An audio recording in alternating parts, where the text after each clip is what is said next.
all, please take your seat. Thank you and welcome to our workshop this afternoon. My name is Easter Sin. So let me write that down for you.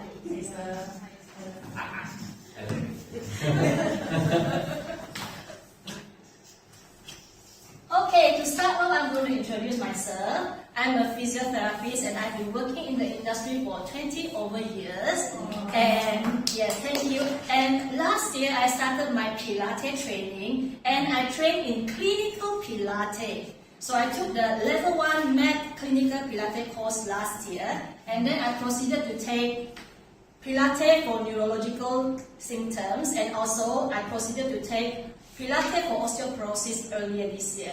So I am here today to share what I learned from the clinical Pilates side because I know that your company also deals with clinical Pilates as well as studio Pilates and physiotherapy. So we are trying to integrate all that together, okay? So the topic of our workshop today is application of clinical Pilates principles to rehabilitation, okay? So to start off with, let's do a little icebreaker so we get to know each other, okay?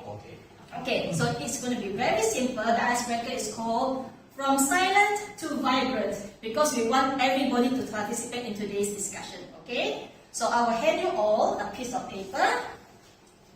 So please take one piece of paper each. And I will give you marker pens. So what you do is, first you write down your name. And then you're going to fold it in half so it becomes like this.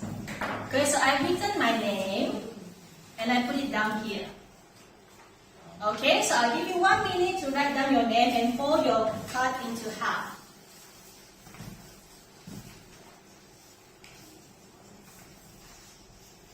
Very good, very good. Write it nice, big and clear, okay?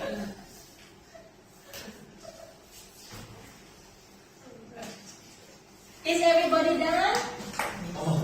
Not okay? Okay. 20 more seconds.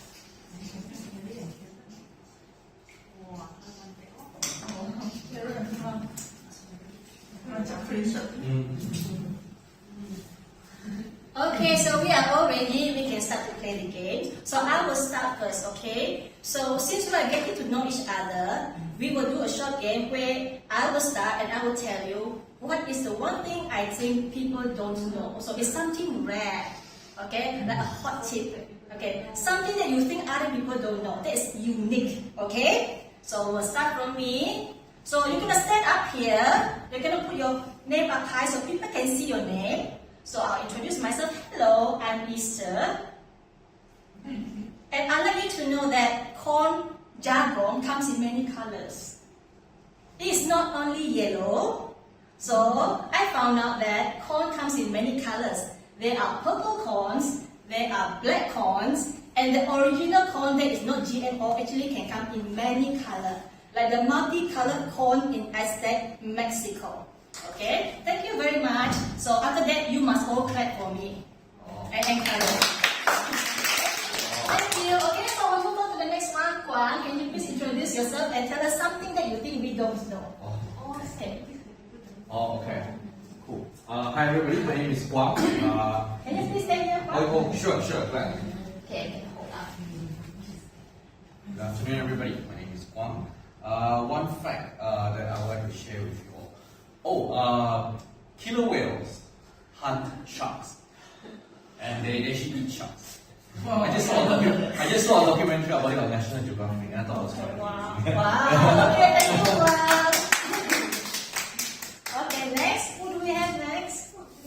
Can you please come here or introduce yourself? So we are finding out interesting things today. My name is Amelia. Music can be cool and can be also kill us. Okay, yes. Thank you very much, Ophelia, for something new, something very cool.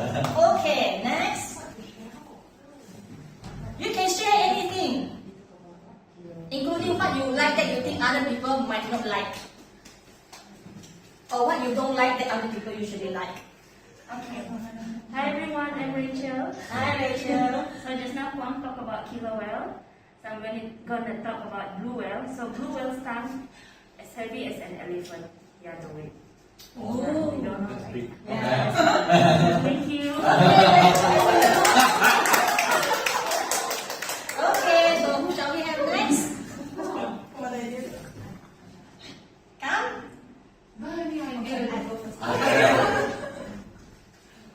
Okay, my name is Carrie, and okay, there's no snake in New Zealand. Oh, really? So you'll be safe over there. Thank you, Jenny. Okay, next.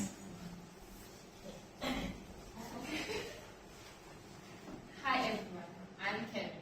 Yes. So fun fact about today, violin stick, the Violin stick, yeah. they one made from horse tail. Oh, yes. Wow, thank you, Karen. Next. We have 2 more. So everybody get to practice to stand up in front and talk, okay? Okay, my name is Lian. Okay, so about food. People actually can eat snail. Oh. Okay, wow. Thank you, Lian. No, the snail. My name is Agnes.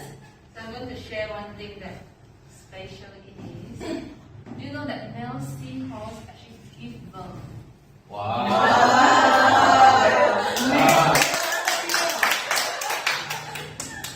Okay, thank you everyone for participating. Okay, so you see we are learning a lot. Everybody knows a little bit something about something that is different. And that is what I want to bring to today's workshop, that you all have something unique to what you know that you can share with everyone so that we can learn together as we go through the modules. Okay? So now I'm going to give you your handouts. Okay, so everyone get one.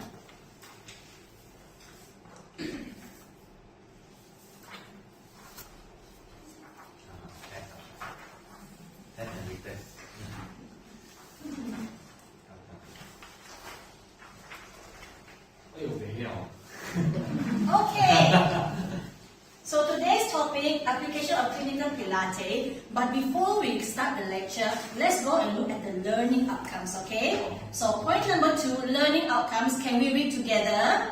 Upon completion of these programs, participants will be able to Understand the principles of clinical Pilates. very good. And then Implement the principles of clinical Pilates in their exercise planning and teaching. very good. So I hope you remember all that as we go through today's modules. So how you will be assessed, okay? Assessment criteria will be by way of discussion. There will be question and answer sessions throughout the modules. And in module 3, you are actually going to do a group project with presentation, okay? So you will be assessed throughout the whole 4 modules, okay? So now, we're going to go into module 1. Okay, module 1, what is clinical Pilates? Okay, before we start, can I have a hands up? Who are physiotherapists over here? Who is from the Pilates? Yes, so we have more physios here on the rehab side, but we also have Pilates instructors here, because the aim of today is how we can work together. So today, first module, what is clinical Pilates? Can we maybe get the Pilates instructor to share a little bit? Okay, Karen, what is classical Pilates? What do you understand from classical Pilates?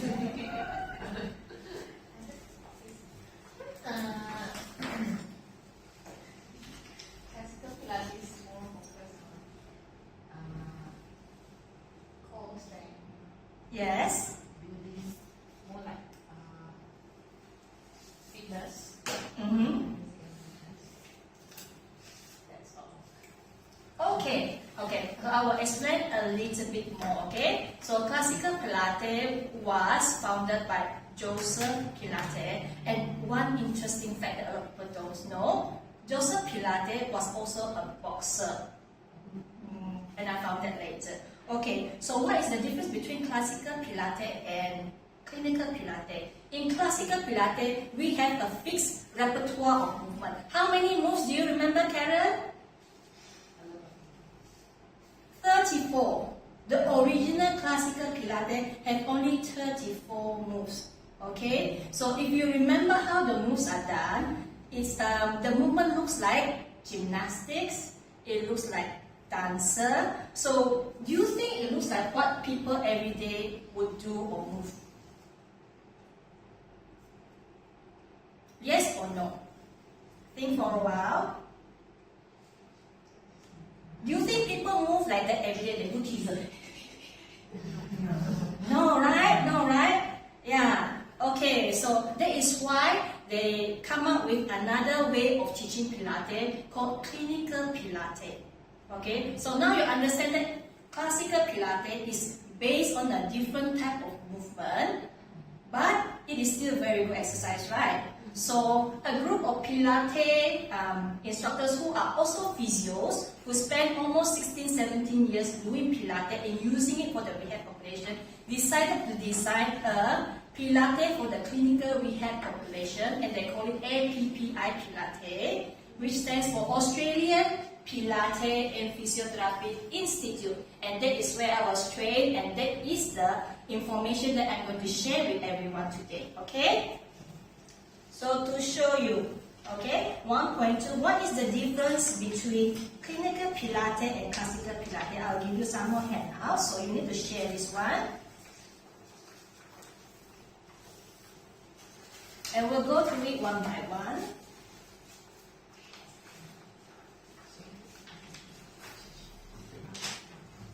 Okay, so you should have enough. Okay, let's look at the first point. What does the first point say? Imprinted lumbar. What do you understand by imprinted lumbar?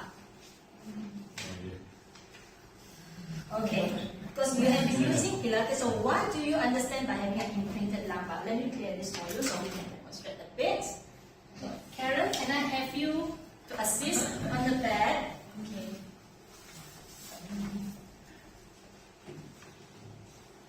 Okay, so just line up. Can you show me imprinted lumbar? Do you see that? Can you show me neutral lumbar? Can you show me lordosis? Very good. So you do that? Okay, thank you very much, Karen, for the demonstration.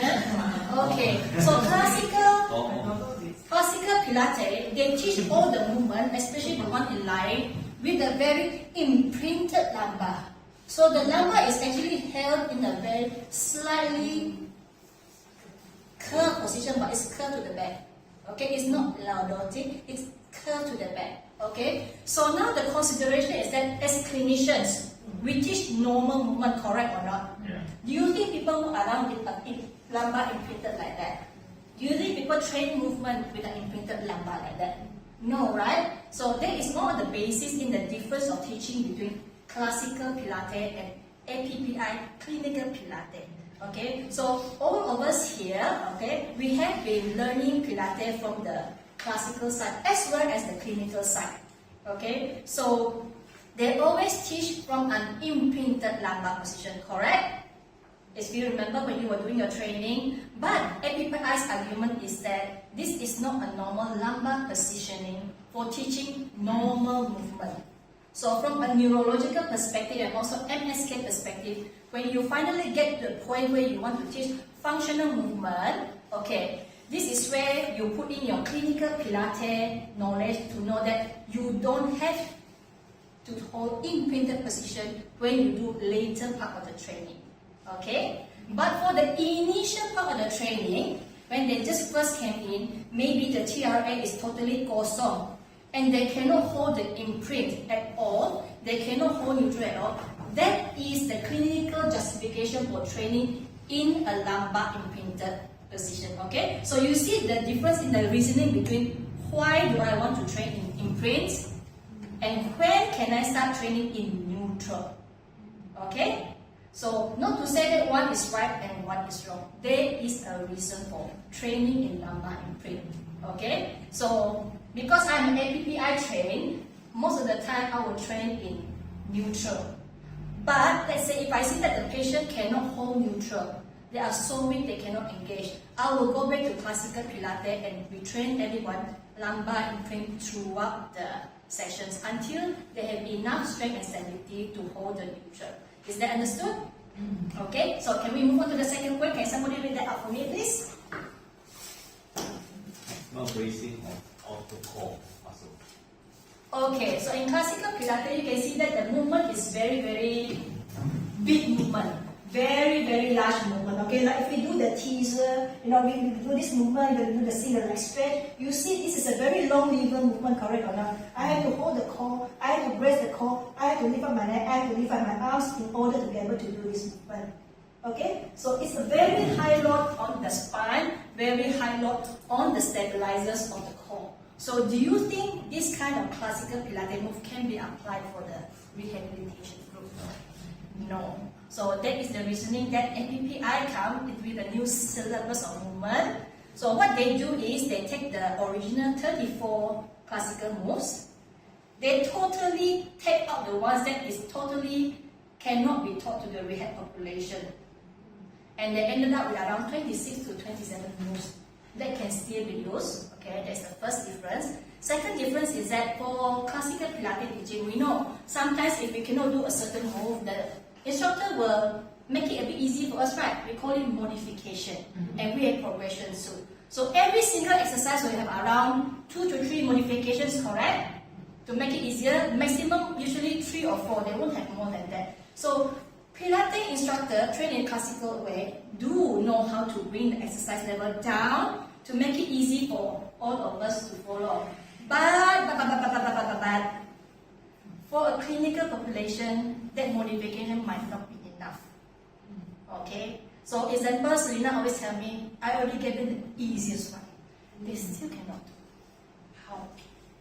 Okay? So APPI come with a further breakdown. They have between 4 to 7 levels of breakdowns, which means they can really take the complexity and the intensity of the exercise down even lower than the classical Pilates move. So now you can see the difference why APPI for this group of clients, why classical Pilates only this group of clients we can use. Okay? So next point please. Head on neck flex, leg curl up. Okay, I showed you that just now, correct? Yes. So classical Pilates, that is more on the classical moves. But for APPI, when you start flexing the neck, it's something that we really take into consideration because a lot of the patients, whether they have neck pain or back pain, will have some dysfunction in the neck movement. Even the way they curl up is also not correct, you know. So they will always start with the head in neutral. So that is the difference. They don't require the curl up position. They will start with the neutral and they have a whole repertoire of testing deep neck flexion, testing the longest collar and longest abilities, even with the biofeedback pressure unit. They have a full set of how to get it done to see whether this patient is already ready to transfer to classical Pilates or whether this patient is ready to tolerate prone position, to tolerate all the exercise which require curl ups. Okay? Next point. Okay? Strict order of movement in repertoire. Okay, so when you go to a classical Pilates studio, you know, so it's not being done here, but we are talking about real Pilates studio on the outside that is not rehab based, okay, to differentiate the two. They teach exercise in a strict set of repertoire. 1, 2, 3, 4, 5, 6, 7, 8, 9, 10 until the 34 for the mat Pilates. That is the classical way of teaching. But for APPI Pilates, because we are geared towards the rehab population, the difference is that we do movement selection. So out of the 26 and 27 exercises that we can use, you have to further use your clinical reasoning to find out, okay, this exercise suitable for this particular patient's issue. And then from there, you still have to break it down further. Okay, at this level, I cannot get any TA in. I have to start at level 3. Because their level 3 is level kosong in classical Pilates. Original for classical Pilates is level 4 for APPI Pilates. So we are another 3 levels further down. Okay, so Carrie Ann, can you read the next point, please? Strict dosage. Strict dosage. 1, 2, 3, 4, 5, 6, 7, 8, 10. 10 must be 10. That is what it means by strict dosage. But APPI side, they don't count repetitions and dosage like that. they count the prescription of exercise intensity based on duration, okay, and based on when the patient start to fatigue in skill. Like if you do a movement, the leg pointing up straight, and then you see that they can no longer point straight, you know the form is failing. The exercise quality is already a start. So they will come, okay, by the 5th repetition, form is dropping, neutral is collapsing, so they know, okay, your reps is 5.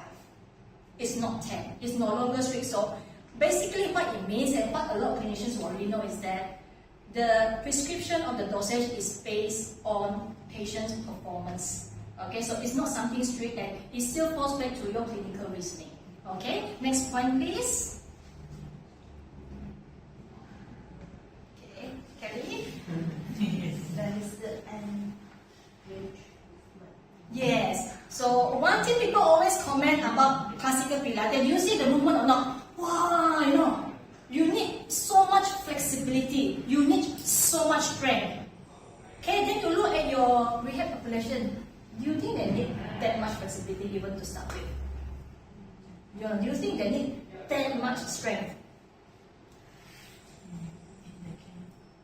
If they can, yes. Some of them want. Some of them want. I have backache, but I want to do reformer class like them.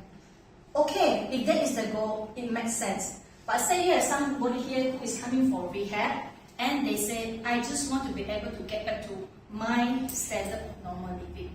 So when the goal is this, the prescription and selection of the exercise had to be matching with the goal of the patient. So this is where physiotherapy clinical reasoning comes in also. Matching the goal with the exerciser. So it means you don't have to do all the average movement. You don't need to do a split, because patients do not need that movement in daily life. It's not her requirement, it's not her goal. Why are you pushing so much range to start off with? Okay, so this is something for all of us to consider, that when you are really pushing the patient for so much flexibility, what is it for? Okay, so in neuroscience we have a term called functional range. So functional range does not mean full range. They might not ever reach full range. Shoulder extension might not be that high. Okay, so if the functional range is here, so that I can wash my head, and that is all the patient can manage because of the other restriction, then that will be our goal, and our Pilates movement will be only geared up towards this much. Okay, so these are the things that we play around with when we do reasoning for how much you want to stretch the patient. Okay, so also applicable for Pilates as instructors to consider when you are working with patients, because you are trained to. But the patient does not wish there. Is it necessary for you to push there? You know, unless it is her goal, then you can justify patients want to be like a ballerina, then okay. But if patient does not, so part of the instructor's clinical reasoning, okay, I will note down in her patient's goal that she only want to be able to do this. So I push range and stretching, I only need to move a little bit beyond what she wants. Okay? Okay, any questions so far? Okay, no. Okay, now that we have wrapped up with discussion on module 1, so maybe a question for all of you to discuss for a while. Okay, what do you think are the types of clients who will fall into classical Pilates, and what are the type of clients you think you can see in clinical Pilates? So maybe give you 1 minute to think.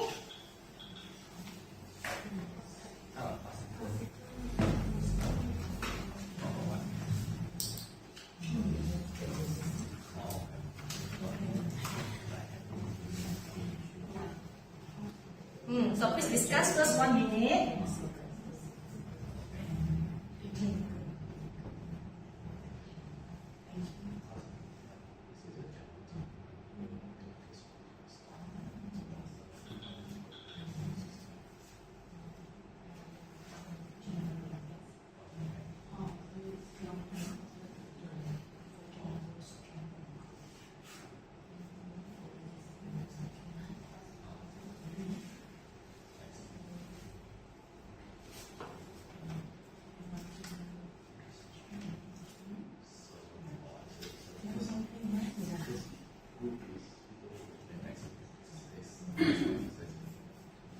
Okay, are we ready? So just anybody everybody can hands up and try. Okay, let's talk about classical Pilates first. That will be easy. Who do you think, what type of clients do you expect to see in a classical Pilates class?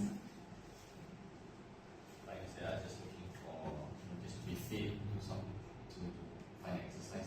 Who just want to do an exercise? Yeah, those looking for fitness. Okay, that's a good one.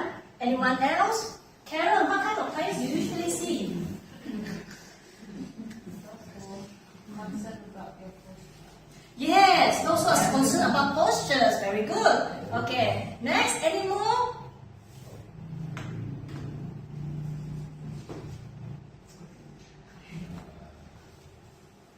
Those who are looking for general strength and conditioning.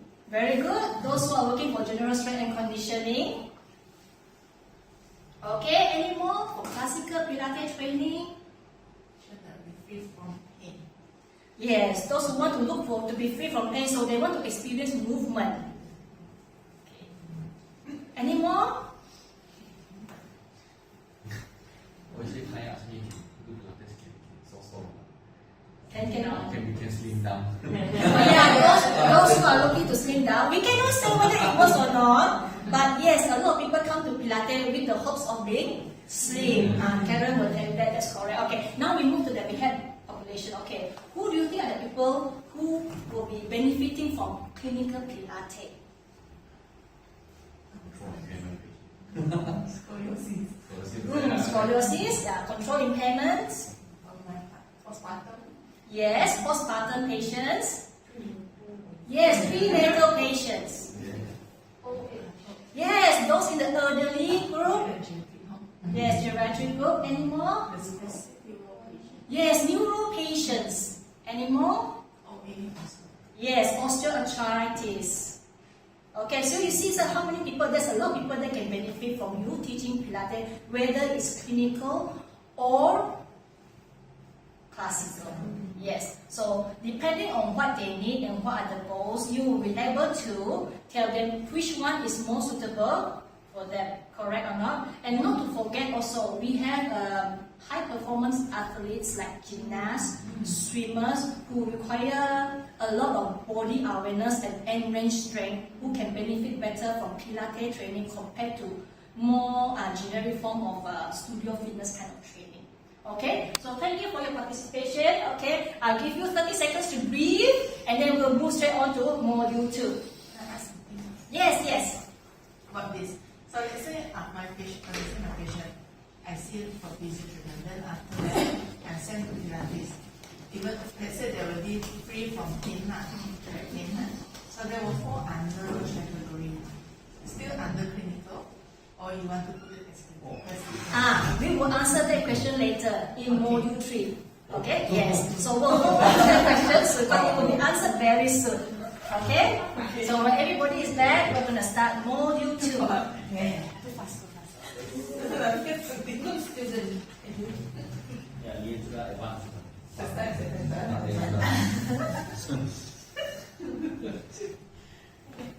Okay? Yeah, get some water and we'll start module 2 in a while.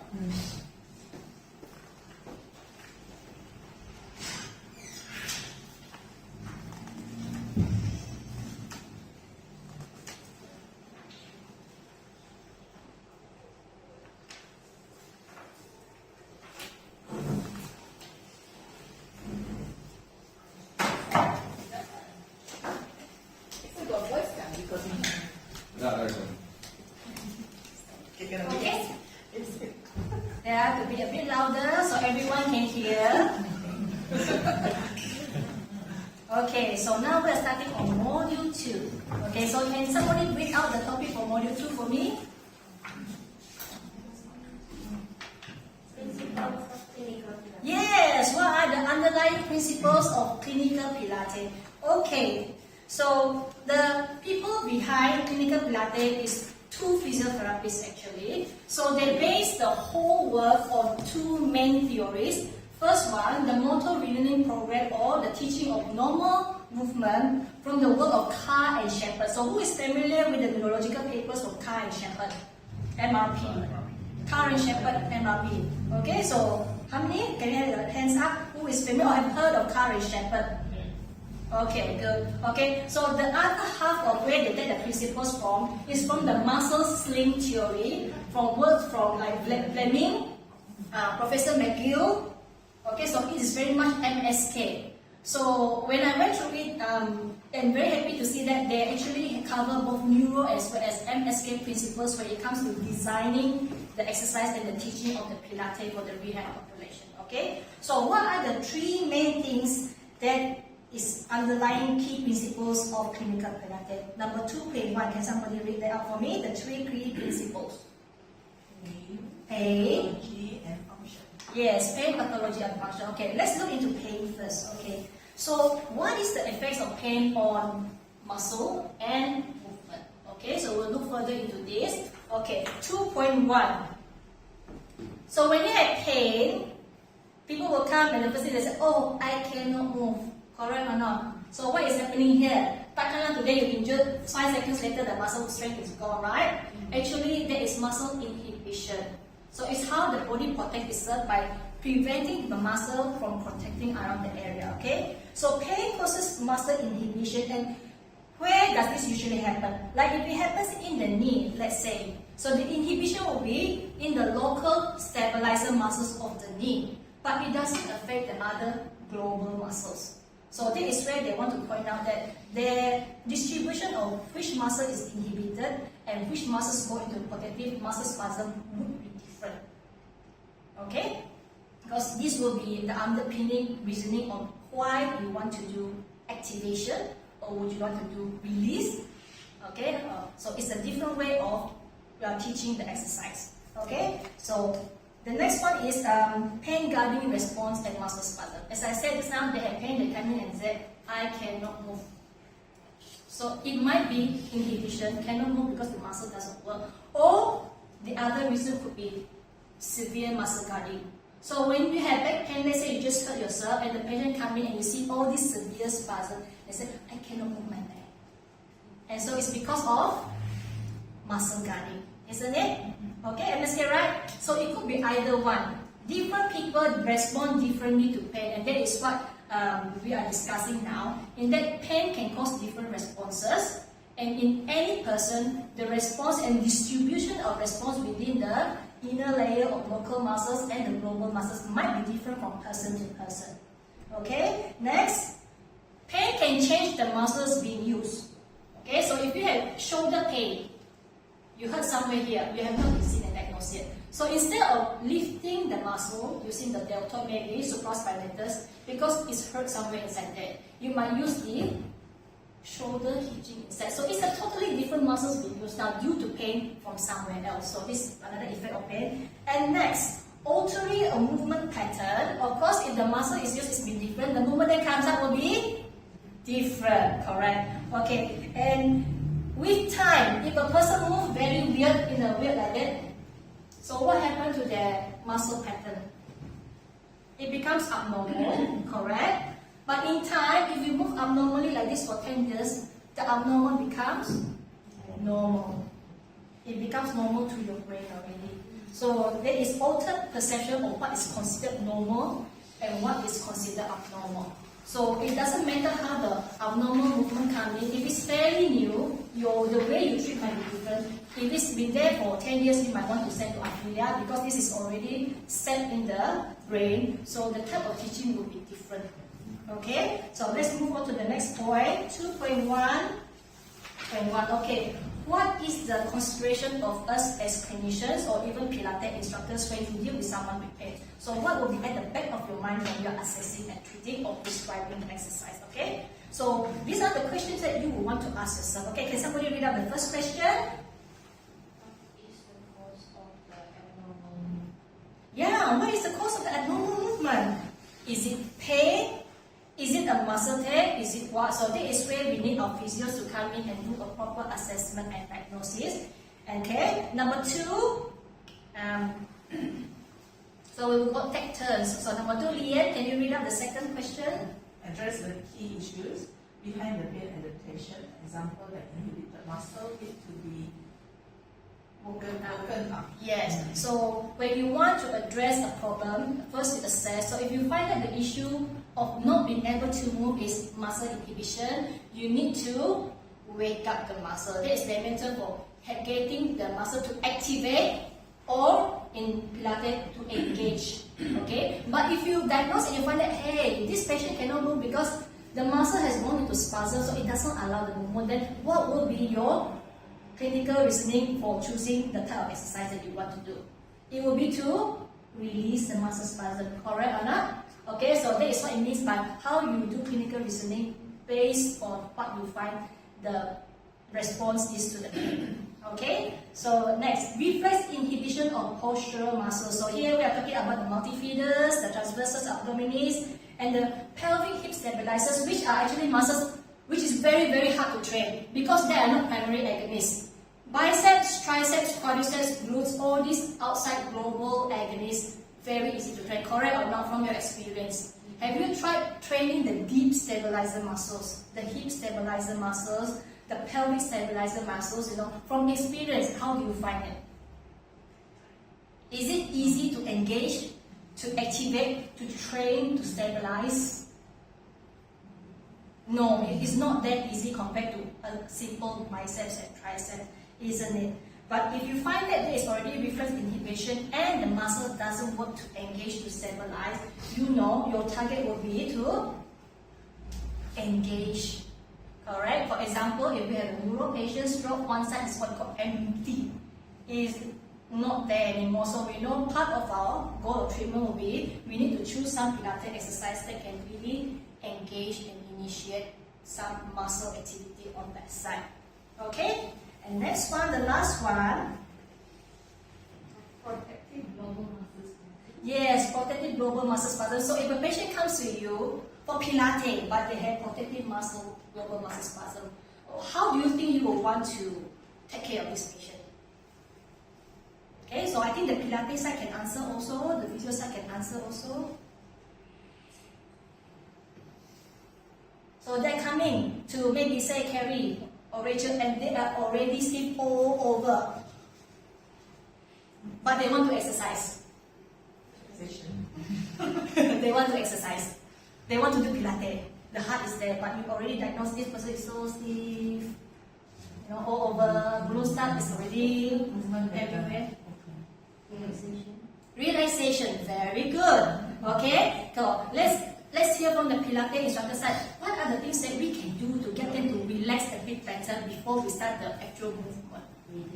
Breathing, very good. So you can all write it down. Okay, excellent. Okay, so a little bit more on that. Protective global muscle spasm. Breathing is one of the first things we do actually in a classical Pilates and even MPPI. That's the first thing we target. Correct breathing, because when they have bracing, the breathing is totally pattern is out already.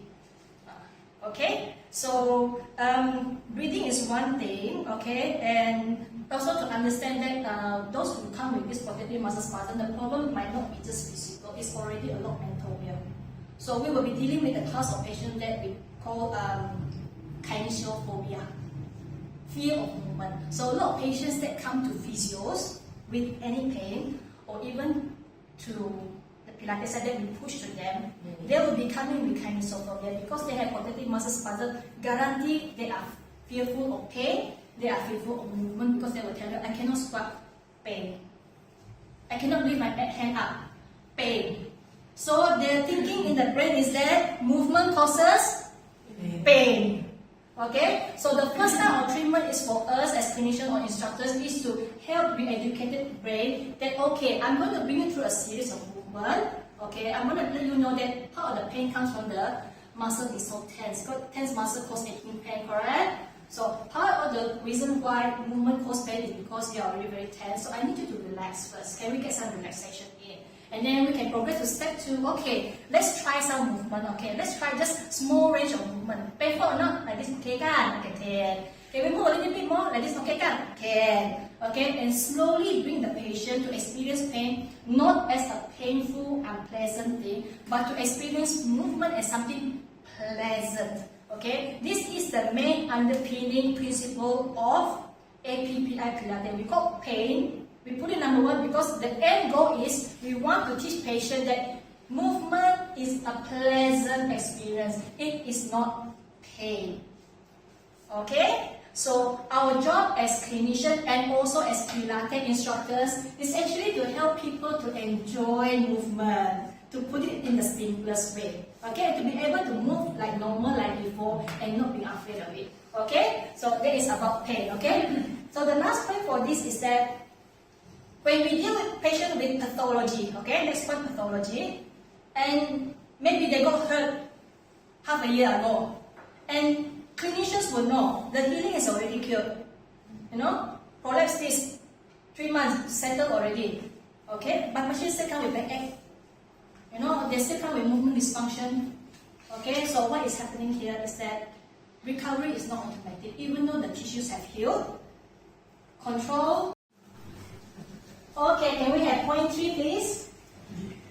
3. Applying the principles of clinical Pilates. Yes, applying the principles of clinical Pilates. Okay, so clinical Pilates principles in the beginning is a bit similar to classical in the sense that we always start with the proper posture. Okay, that's why Karen said it's good for those who want to relearn posture. So when we talk about posture, we're actually talking about how the body position itself on top of one alignment. In APPI, they call it centering. Okay, that is just a term they use, but actually what it means is just getting the proper core and alignment into position. So it's just posture. Okay. So, but what I find is that APPI system teach centering or postural correction in a very unique manner that I have found very useful, because what we learn about postural correction as physiotherapy actually is very, very basic. Too basic actually. So sometimes you find that it works and sometimes it doesn't work because it doesn't cover anything, or maybe the thing is that the Q, not Q, QEP, the words you use, patient's brain cannot produce the movement. So the APPI have a full system to actually retrain postural correction. Okay, so we'll do a little bit demo here. We're going to start to do shoulder. So maybe Carrie Ann, can you sit on top here? So we're going to show shoulder facing. Okay, so there's a few ways to do it. Okay, so let's say she's sitting, the chin is poked out, right? Or she's being a natural model. Okay, so as physio, how will you get her to correct the chin poke position? What is the cue you give her? Correct. So okay, so she is tucking in her chin. Okay, so you see the movement she is doing. Yeah. Okay. So how does it feel? It's not natural. You are right.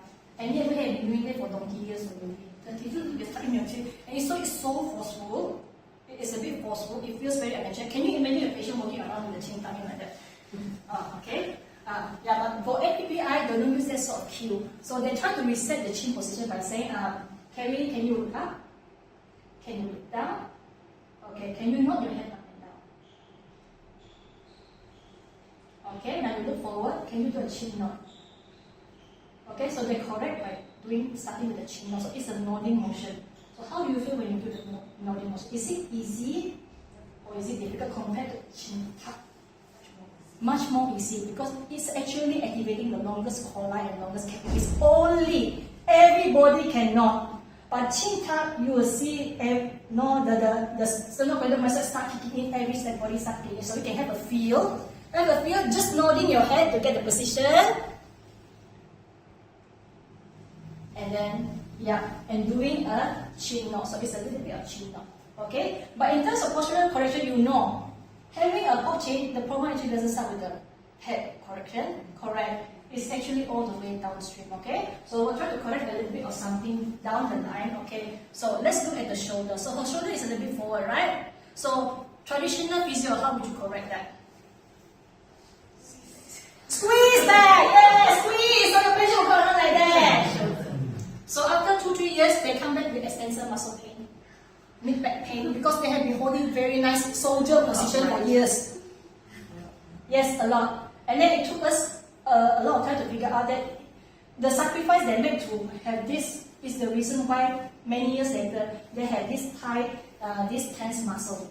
But for everybody, what they do is they don't really squeeze back. They will check the position of the glenohumeral joint is in front, right? So can you move this back? All the way back. Can you move it back forward again? Can we do that again? All the way back, full range, back, reposition. We call it repositioning. We no longer call it switch. Can you reposition this back? Okay, reposition this forward. Now can you go back all the way? Then you rest in the middle. So this is the midpoint. Okay, so this is called repositioning. So automatically we are repositioning the scapula, the position of the glenohumeral joint, chest is open, the kyphosis has already been corrected. So this is the NPPI method for postural correction. They call it century. And they use the word repositioning. There is no more tuck, no squeeze of any sort. Okay? Okay? So of course they do it now, after a while they fall back. But it's okay, can I reposition? So they know 1, 2, 3, relax in the middle. So it's more relaxing. And the brain actually gets the idea, okay, this is my full range of motion. This is my midpoint. So they are setting the midpoint in the brain. It's re-education in the central nervous system. So very different from squeeze. So you see the difference? Okay? Okay, thank you very much, Carrie Ann. Okay, next. Okay, so there is only one, okay? So how they get the deep neck flexors in, how they correct the kyphosis in. So there is a lot more in how they reposition the pelvis rim as well, including the foot core. So the first lesson we do actually after BT is working on the foot core. So those on the NMS side will be familiar with the foot core. So it's a triangle, 1, 2, 3, correct? So the patient learn the positioning in standing or in sitting to start off with, to how to maneuver their body so that everything falls in the middle of the tripod. So the correction will be from the tripod up to the knee position, pelvic rim, shoulder positioning, rib cage positioning, and ending with the head all the way up. So that is one of the most important lessons for MPPI clinical therapy in how to reset the posture, and that is before we even start the exercises. Okay, so I find that very interesting because I tried it with my patient and it's easier to learn. It's easy to do. Okay, so next, okay, apply the next principle. Okay, so next principle is the principle of the core. Okay, so what do you understand from the core? What is the core muscles? What do you think is the core muscles? This is a whole your spinal structure. Examples? Yeah, then the muscles, if you can, what are the muscles? Because different muscles come in different layers. Yes, RA. QLs. The QL. Obliques. Pilates side. Yes, glute is one. Yes, pelvic floor muscles. So okay, so you have named a lot of the muscles within the trunk. Okay, so what MPPI do is that they classify the core to 3 distinct layers because they want you to be able to identify which layer to move on first. Okay, so this is the inner core layer, from the deepest one, which is usually the hardest to activate and usually is the problematic area. Because you won't get the global muscle outside having a problem. Okay? So the inner core will consist of pelvic floor muscle at the bottom, TRA, diaphragm, multifibers. Basically, just this 4, the innermost layer. And then if you look at the anatomy, you move to another layer outside. So then the outer layer will be the obliques, the RA. Okay, that's where the QL will come in, the extensor, the glutes, rectus femoris as well. Okay, so that is the outer core or the supporting core. And then we have a next core, which they call the extended core. This is where it involves the limbs already. Because sometimes when we have long liver movement, the core control needs to extend beyond to the limb. Okay, but the focus of MPPI is that they want us to be reminded that when you train muscle and you train strength, if the inside core is not holding, and we exercise a lot of the outer core muscles, we are not fixing the problem. Okay? So the emphasis is not on diagnosing whether the inner core is working or not. We have worked a lot with multifibers, and there's this research done by that if the TRA is not engaged, the multifibers does not work as well. But if the TRA is engaged, there is a 5.4 chance that the multifibers will actually fire in. It will engage better. Because one is in front, one is at the back. You cannot engage one if the one in front cannot work. So that is why in Pilates we focus a lot on TRI engagement first, especially for chronic low back pain or any back pain patients. You cannot be going for the multifibers if the TRI does not work yet. Okay, because all the works of APPI is based on evidence. They have a whole list of works telling you why the clamp. You know, there are so many ways of getting the gluteus max and gluteus medius. Yes, why the clamp? And the clamp has 77% maximum contraction, which is very high. And the next one is of course the side plank with the upper leg up, including the lower side also, so both sides. But not many people can do side plank. So side plank is something that we use because everybody can do it. And yet it has 77% maximum contraction rate, which means it's very effective compared to the other more fancy movements that a lot of patients cannot do. Okay, so next, okay, managing difference in muscle response to pain, we covered that already. Okay, next point, to breathe or not to breathe. Okay, Pilates instructors, when we teach movement and we are trying to coordinate their breathing with the movement, you know, inhale to prepare, exhale to extend, is it necessary to teach breathing? Okay, can we discuss that? Is it important to breathe with the movement? Who say yes, hand up? Karen say yes, okay. Who says no, hands up? Neutral, okay. Never mind, because this is a discussion, okay? So, this is an APPI perspective, okay? So, the perspective is that your job in the beginning is to teach movement, correct? Okay, the goal, to teach movement, okay? And then, we try to put in breathing together with the movement. But you find, I tried the patient to correct the breathing with the movement. It gets worse. It does not help in the learning of the movement. In fact, it makes it worse. So if breathing hinders the movement, forget about the breathing. But if you find that the patient can exert better or relax better with the breathing, then you use the breathing. So there has to be a clinical reasoning whether you want to use breathing or not for that particular patient. And from my personal experience, if those with movement clumsiness, poor movement control, don't bother trying breathing. They cannot coordinate their breathing even without movement already. Simple breathing exercise can take us weeks to teach. Simple breathing without bracing, you know. So that is why breathing is not the goal for Pilates. It's not our end goal. Our goal is still clinical. You have movement, learning of movement. So just breathe at the moment, don't think about the breathing. Focus on the movement. Focus on the muscle engagement. Focus on your tripod. Focus on your humeral joint. Focus on your chino. You focus on the movement. Okay. So next point, principles of leverage. That will be easy. Okay. Long lever, very difficult. So we will start with short lever movements. Okay. And next one, assessing strength for movement selection progression.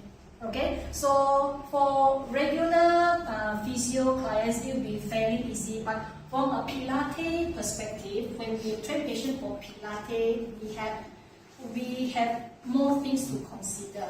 And one of the key things we consider is the mid-leg flexors.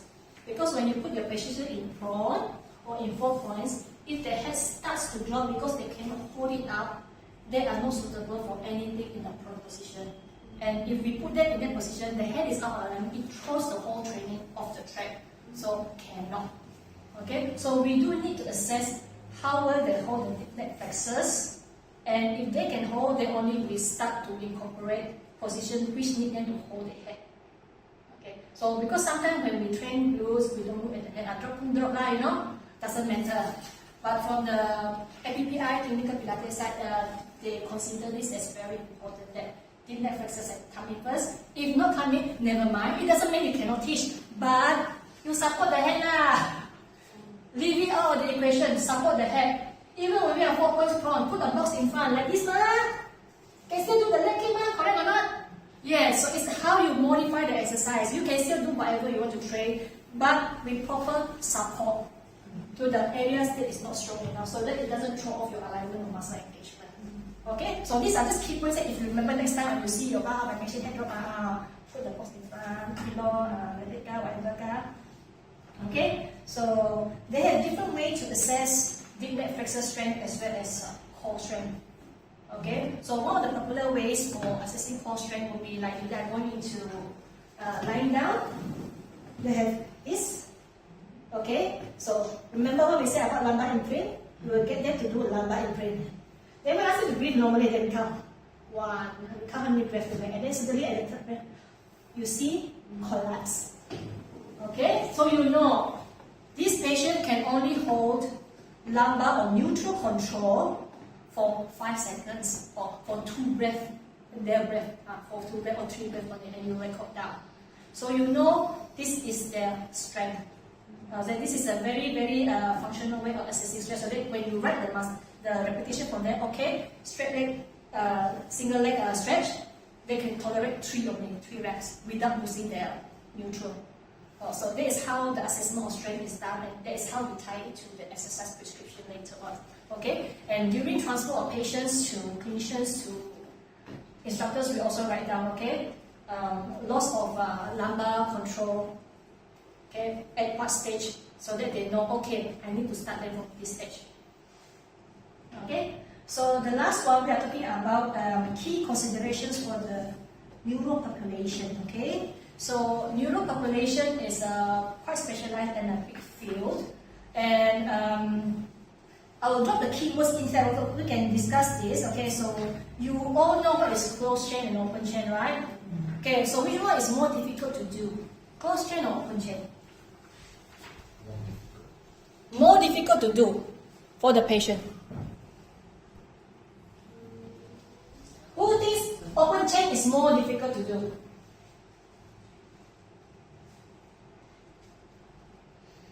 Who thinks closed chain is more difficult to do?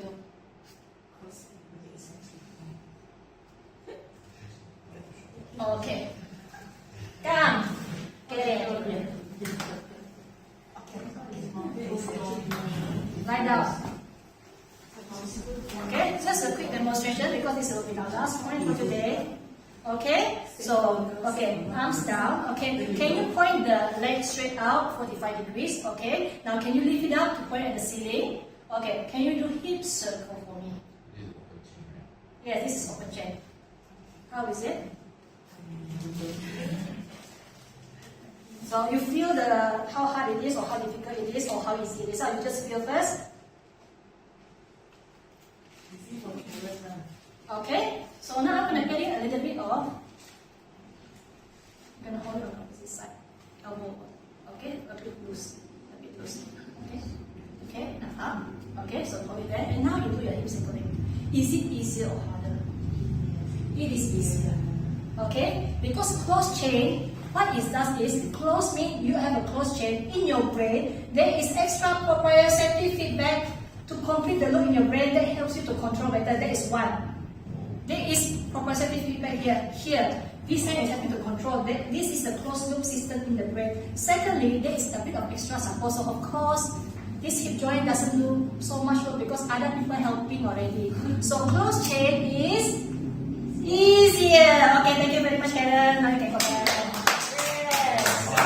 Okay. So neuro population, because we have mobile, like Aprilia is mobile train, we have MRP. I think previously we did a lot of open chain because we were not trained in the concept of support.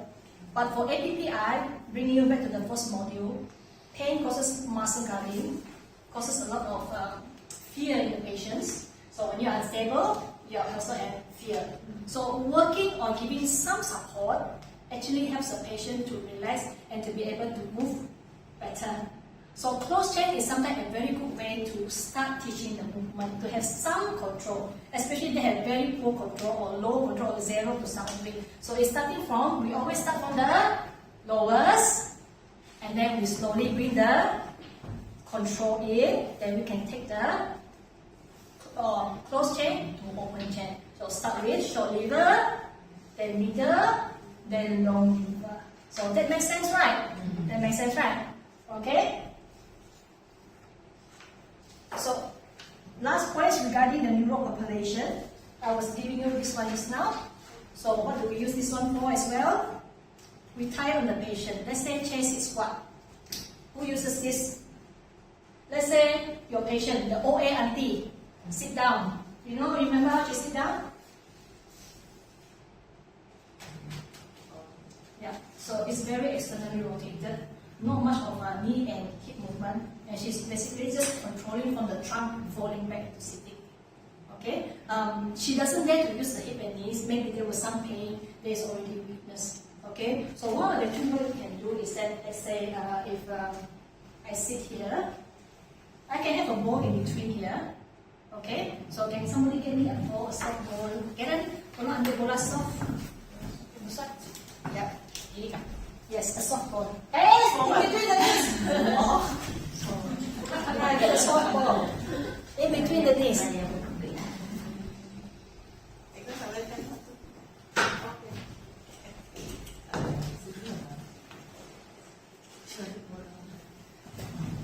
Okay, come. So let's say it's Karen doing chair sit stand with leg like that. Okay, and then you try to get up. But I'm trying to train her. This is not how we do it. Okay, we want to do it with the leg in proper alignment. Okay, but she cannot do it by herself. So I'm giving her some support. So sit in the middle a little bit, sit down. I'm going to put the ball right in between her. So I'm not going to challenge her, but actually just giving her therapy, you know. I'm going to tie this at the side. So she has support both on the inside and the outside. She doesn't have to do anything to keep the position already because she is weak in the first place. Okay, so Karen, can you now stand up and sit down? How does it feel in your legs? Easier because she has the support. It doesn't matter if her rotators are weak, but she feels that, oh, I can do it in the proper alignment. Then the brain starts learning, okay, I am moving, sitting up and down with my legs not externally rotated. I am moving in the proper alignment. I feel safe. There's something supporting me from the side, from the inside. So I relax a bit more. Maybe I can use my knee muscles now. Okay, I'll try to use my knee muscles parts a bit more. I'll use my glutes a bit more. And that gives them a lot of confidence to actually learn to move in the proper direction. And they're very scared and very weak. I get another therapy behind, stand up first. Okay, so this is how we facilitate the sitting with the hips moving backwards for those very weak with a lot of pain. Okay, now can you move back your hips to sit down? With the support that I'm giving her, she feels good because I'm helping her. If not, she's not going to move back because she don't have the strength. She will go like that, okay, and stand up. So this is a little bit assisted already. Okay, stick back. So when I'm pulling her, what does she do? She will push back. So you get these mechanics coming in already. Okay, so when she gets stronger, I'm going to pull a little bit more. Okay, stick your hips back, shoulder forward, yes, and up. Okay, hips back, shoulder forward. Okay, so I'm facilitating the hip back. Okay, so it's support, it's proprioception as well. Okay, it gives the patient a lot of confidence that I'm holding you. It is okay to move. And as they practice many times, then we slowly remove the support. Okay, so there is using small tools like the TheraBand, the balls. There are a lot of small tools for APPI clinical rehabilitation side. Okay, so we are done with this module 2. We're going to take a 10 minutes break or half an hour break for us to have a short tea break. Then we will come back for module 3 discussion. Okay, so thank you very much, people. Go and take a break.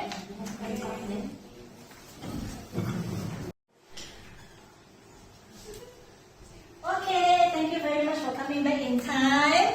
Okay, we'll be starting now and we will start to do something exciting to refresh us, okay? So can everybody stand up a little bit? We're going to do a little bit of energizer. So move your chair back, stand up nicely. Okay, this is a very simple game called Look Around.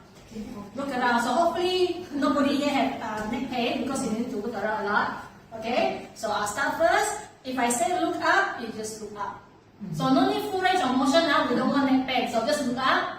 Okay, can you look down? Look left. Oh dear. Look right. Okay, look left. Look right. Look up. Look down.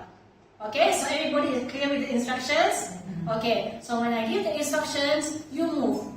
Okay, you must follow the instructions. If you are wrong, you're out. Okay, so everybody start. Look left. Look up. Look left. Look right.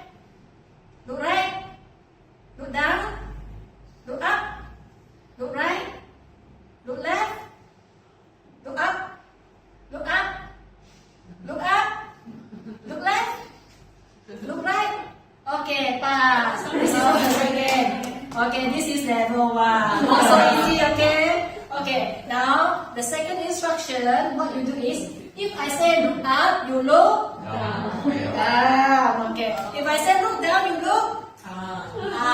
If I say look left, you look right. If I say look right, you look left. okay. Okay, so you all stand and face me, so that it's easier for you to get it right, okay? So we're gonna practice first, we'll practice first, okay? Look down. Look left. Look left. Look down. Look right. Okay? Okay, now you know how to play the game. You can start seriously already. Breathe first. Relax first, relax first. Okay, remember the instructions and remember the movement that goes with it. Okay? Look right. Look down. Look left. Look down. Gonna move faster. Look down. Look left. Look up. Cheng cheng. Who is up? Okay, excluded. Okay, then you can sit down. Okay, so we're gonna move a bit faster already. Okay, ready, breathe first. Okay. Look up. Look left. Look down. Look right. Cheng cheng. Sit down. Okay, a little faster. Look right. Look up. Look left. Cheng cheng. Okay, 4 more less standing, okay? So we're going to make this a little bit more challenging by getting them to face each other. So these two will face these two, okay? So the rest of the 3 help me to catch them, huh? So yes, you have to face each other because you know what happens when you're looking at another person doing the movement? Yes, something happened, okay. Okay, so you are ready? Look at your partner, okay? So while you help you look at that side, okay, Ian and Karen, you look at this side, okay? Okay, deep breathing first, deep breathing. Ready? Look down. Look right. Look left. Oh. Okay, carry hands stand next to together, so 3 of you can look at each other. Okay, deep breathe first. Okay, relax. Ready? Look down. Look left. Look up. Look down. Okay, last one. Okay, Aprilia, look at Carrie Ann. Deep breath first, begin. Okay, last one. Look left.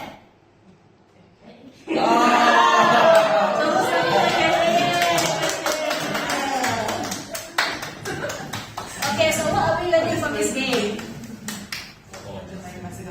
Yes, follow instruction, number 1. Number 2, clear instruction is very important when we teach movement. Correct or not? Number 3, why do I get people to face each other?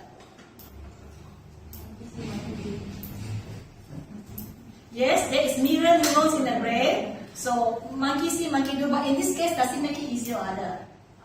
It makes it harder. Okay, so this is a visual incoherence. Okay, so a lot in the neuro side, we use mirror to help us to train mirror movements. Okay, but also bearing in mind that if we have people facing each other, left and right can become very, very confusing for the brain, or a lot of activities going around the person who is trying to concentrate the movement can also affect the learning process and the following of the instruction. Because when you look left to right, their mind is already copying other people and it's not in going the correct direction. So all of these are teaching exercise principles we bear in mind when we are working, especially one-to-one with patients. Okay? So thank you very much for participating. Let's give each other a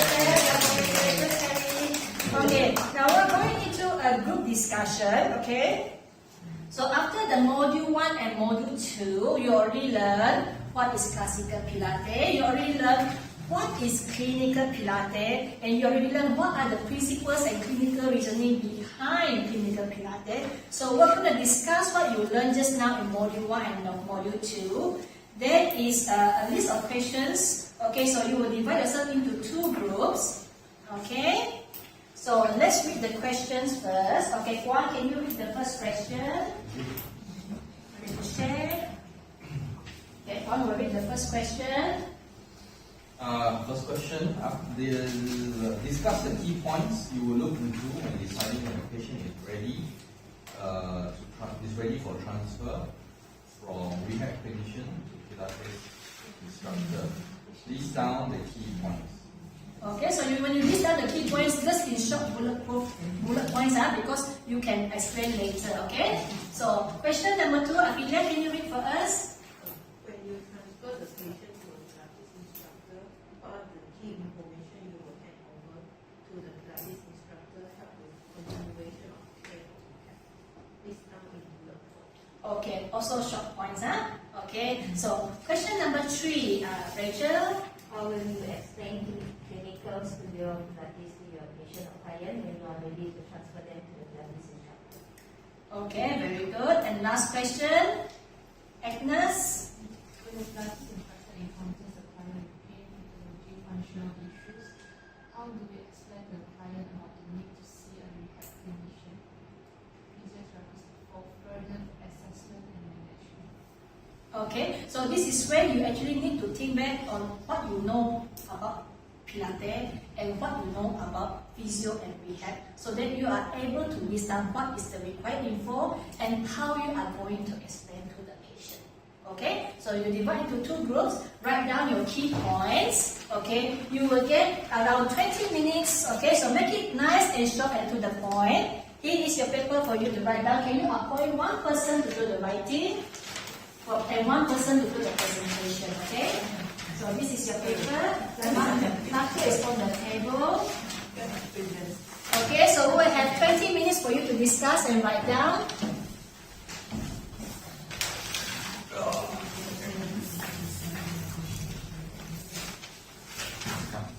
First one.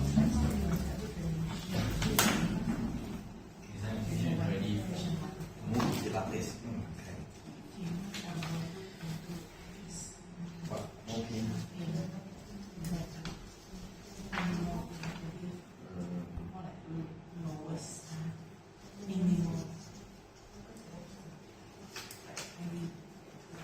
Maybe settle this week.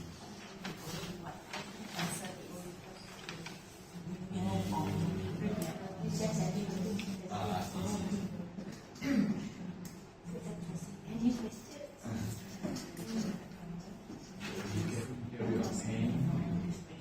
Yeah, you just list down what you think is No correct. movement.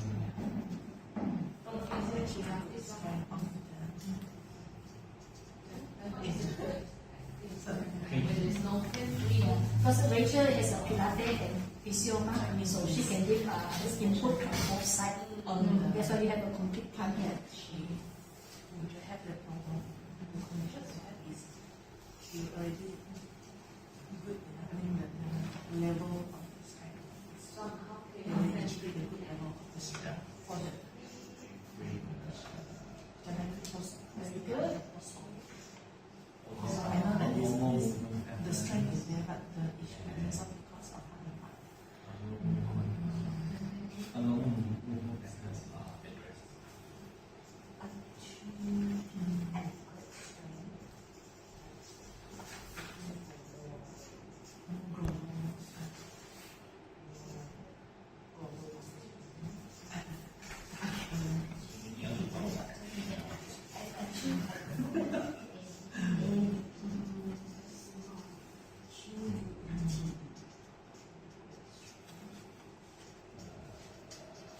Yes, you can confirm what you want.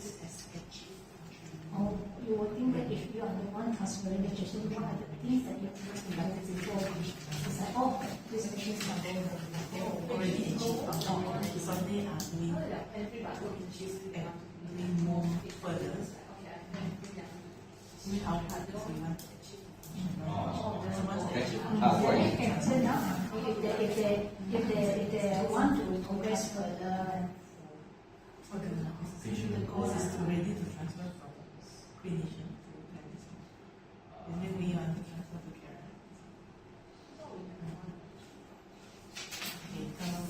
so maybe they are moving from rehab goals to fitness goals. Would that be what you mean? So they completed the rehab goals and want to move on to fitness goals or other goals. Okay.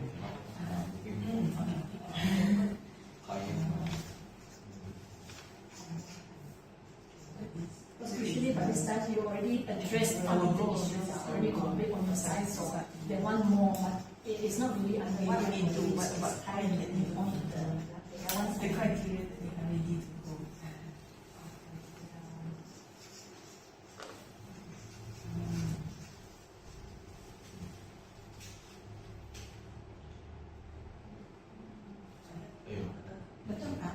You just list down what is the thing you will look at before you give the patient to Karen. Because you have Karen here, it's easy for you to just imagine. Patient is ready to move on for general. Yes, this is a very good point because the patient goal is already there. The patient goal is already we have. The patient goal is I want to have I want to perform. You know, something they are the ones who want it. Client's medical history.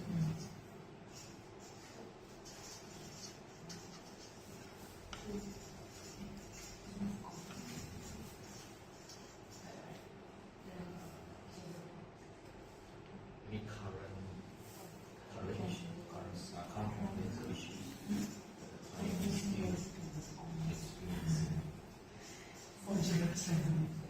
Something like that. There's no wrong and right. There can be many reasons. So just list that.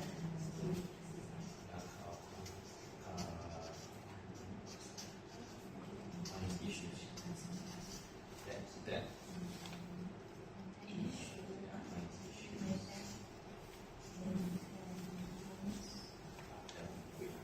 Okay. Our patient is at a level maintained for maintenance.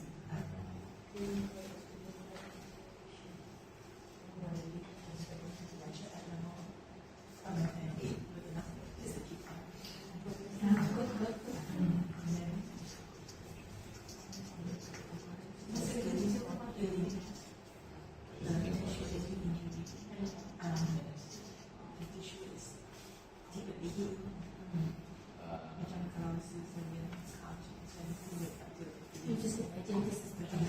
So you hand over to her. What other info you see you want to you can tell her that she will know how to write it. Precaution, any red flag, and Not bad.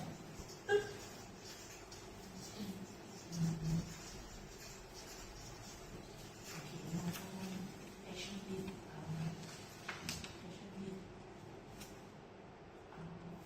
whole person patient. So they don't know how to do that. All of this is nice.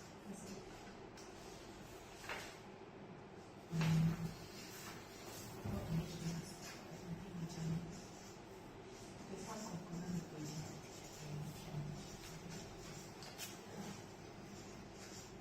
What do you control? What do you control?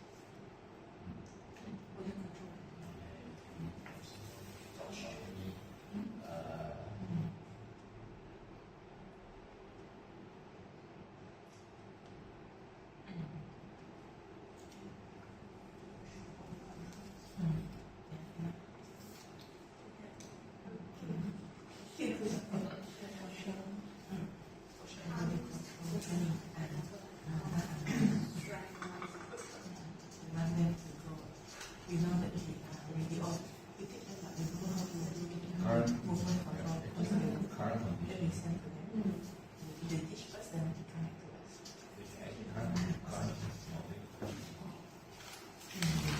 Can you answer the question? Key conditions. What I mean, hand over key condition. When we hand over the camera.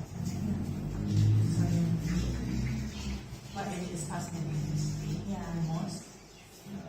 Any particular area. Present history dengan past medical.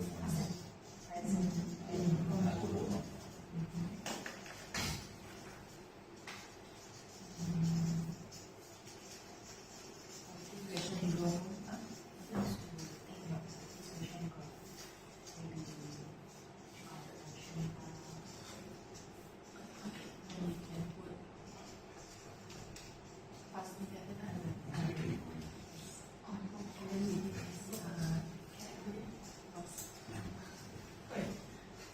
Patient growth.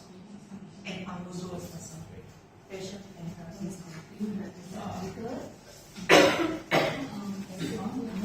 Oh, okay.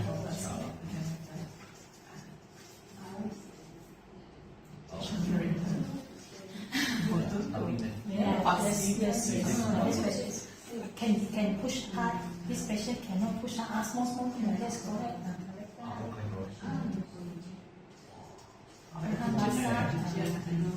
Operation, very sick pain. Can explain. Just explain the sick pain one, or the one if you don't push the thing, you have done nothing for them. Not scenario.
I know.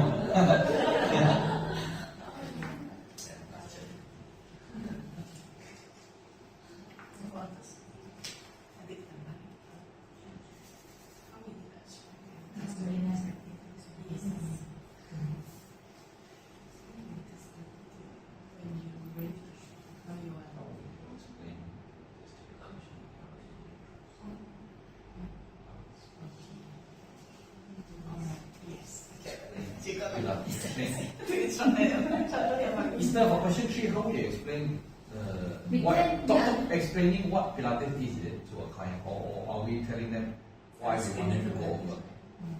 It can be all of that, because you are now imagining that you have a patient you want to transfer to Karen. How are you going to tell this patient that you want to transfer that, and how are you going to convince them that it's time, or the goals, or the reasoning behind transferring them?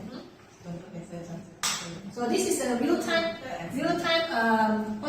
need that we have, because we are the only integrated Pilates rehab center in Kuching, and we are all working together. So this helps us create a narrative next time that when you are in that situation where you need to transfer to Karen, or Karen has patients she wants to transfer, that we know how to say that everything is standardized already.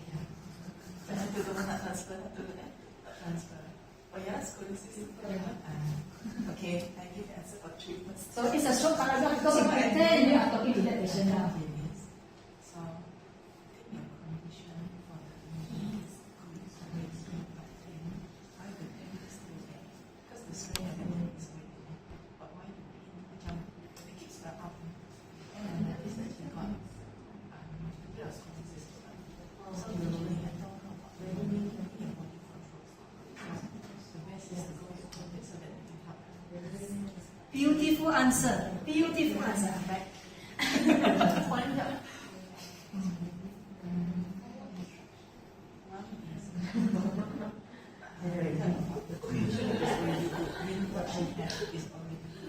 The knee.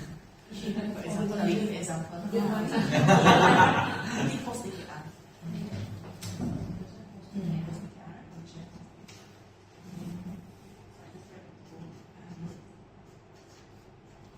Yeah, I believe that the knee is always good because the strength of the leg can be set up.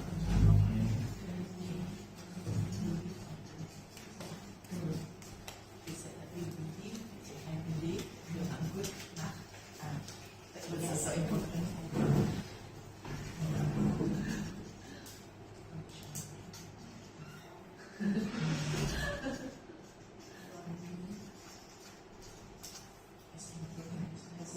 Progress through the progress. Generally, it's better than. Yeah, I think especially for academic writing, it doesn't help. ChatGPT. This Google's one AI. But the ChatGPT is only until they can only extract information up to year 2021. After that, nothing. They cannot extract information. Maybe for creative writing, for academic writing. ChatGPT is better if you want to, like let's say, then you make PowerPoint slides. Then you just tell them next slide. And then they give you the points. I use it when I write this blog. So 他给我 point， 他给我 idea， 把写还是没写，把 at least 他可能会 all the bullet points are there for you to explain.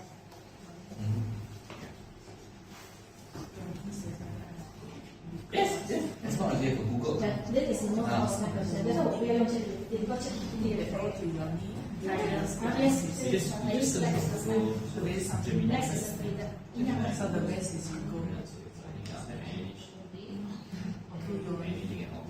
Plan. Just say plan. Or you ask them to write, create social media posts.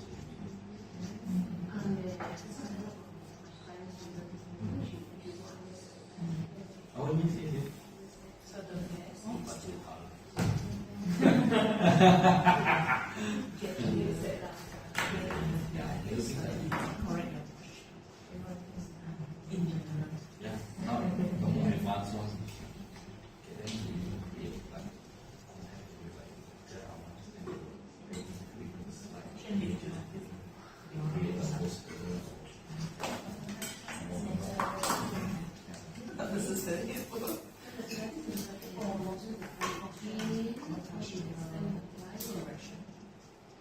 Wow.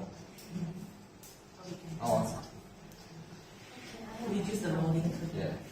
And this is the weight bearing knee, right? And she this goes weight bearing. So when the curve so this is weight bearing knee.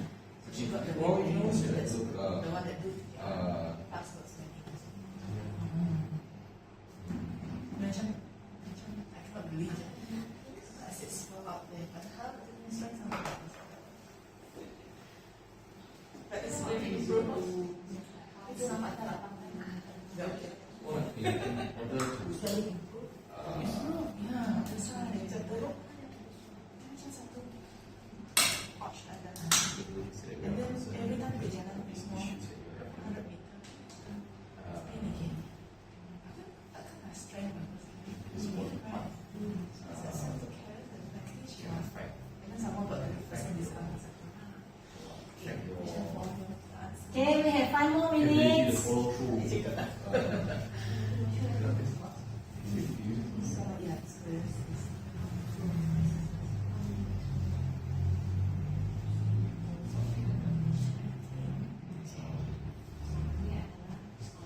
contoh itu dia juga. Yeah. So once you can have this short essay done and you keep somewhere, next time you just use the same thing regardless of what the analysis of the logic is. You get easy for Just say that. grammar. Weekly eye.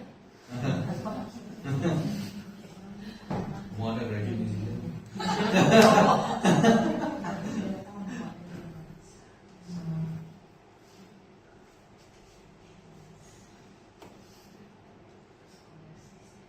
This part is address concern. Explain and benefits of getting the condition treated first.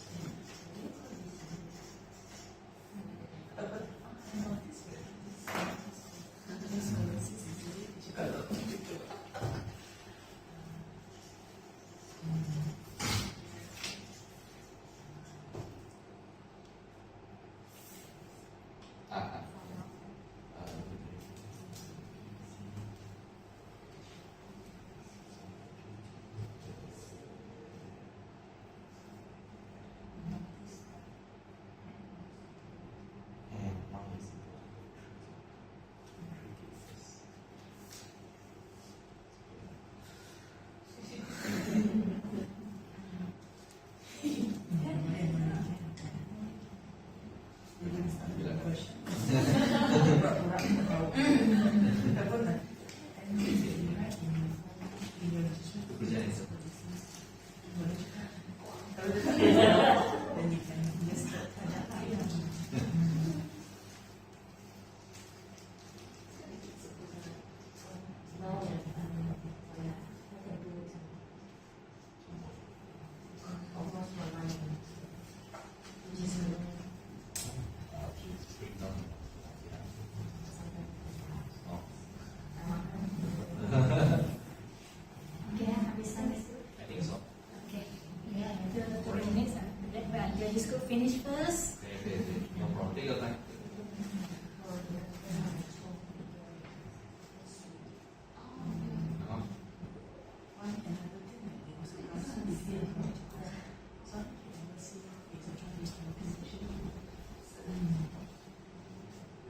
are done now.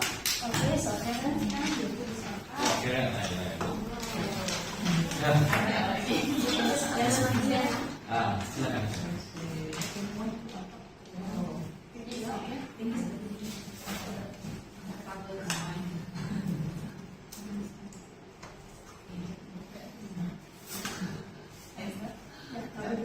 silakan. Okay, so who will start first? Kira, okay, So okay together, support your parents. All the members must Answer question 3. Yeah, actually you don't have to present anything. You do question 1 and question 3. The other group will do question 2 and question 4. Okay? So you will start with question 1 first. Oh, okay lah. Confess. Okay, so yes, group will start with question 1. Okay, so the question is, discuss the key points you will look into when deciding when a patient is ready to transfer from rehab clinicians or physios to Pilates instructors or Pilates classes. Okay, Ian? So the first key point that we look into is to make sure the patient have minimal or no pain. Okay, that's one. And then to achieve adequate strength, that means they have the strength, enough strength for this patient to do the basic movement. Okay, at least able to sit to stand or this kind of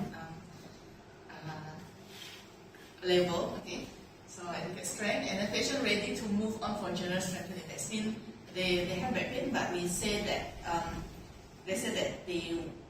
we want them to keep maintain it. So we want them to go with other general strengthening. So we can suggest for Pilates, or they are looking for general strengthening after they get better. Then we can suggest. And patient at level for maintenance. That means, for example, like knee OA patient that we say, if they don't continue the exercise, then the pain might get worse or progress again or come back again. Okay. Soft tissue injury heal.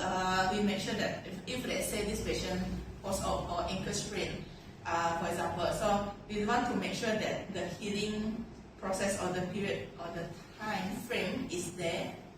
When the healing time frame is already completed lah. We always say to like this. And postural, this is for patients that need postural or body control training. Yeah, sometimes we teach them the exercise, but they still cannot do. Okay, maybe the best is to refer to our Pilates instructor so they can do something better than us.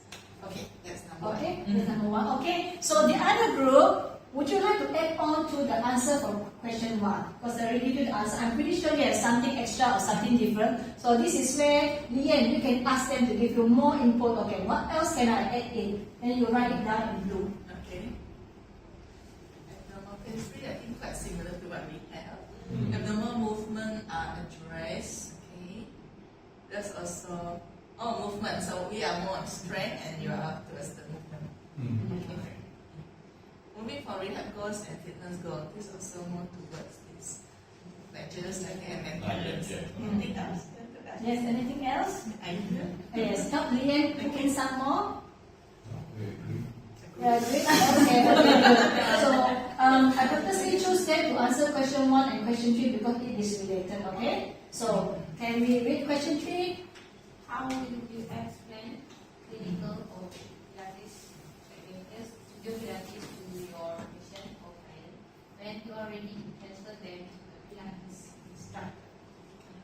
Okay, so this is an example that I did for my own patient that I referred to Karen. So which is post-TKR. So what happened to this patient is, she got post-TKR, but normally we do all the exercise that we need for post-TKR. Right? But then the pain at got one part that swelling doesn't resolve. Then I'm thinking that because the strength is already there, range is already there, how come you still have that swelling? Yeah. And then it's very weird. Odd place is at the outer aspect, and it's very pain when they go like 100 meters walking.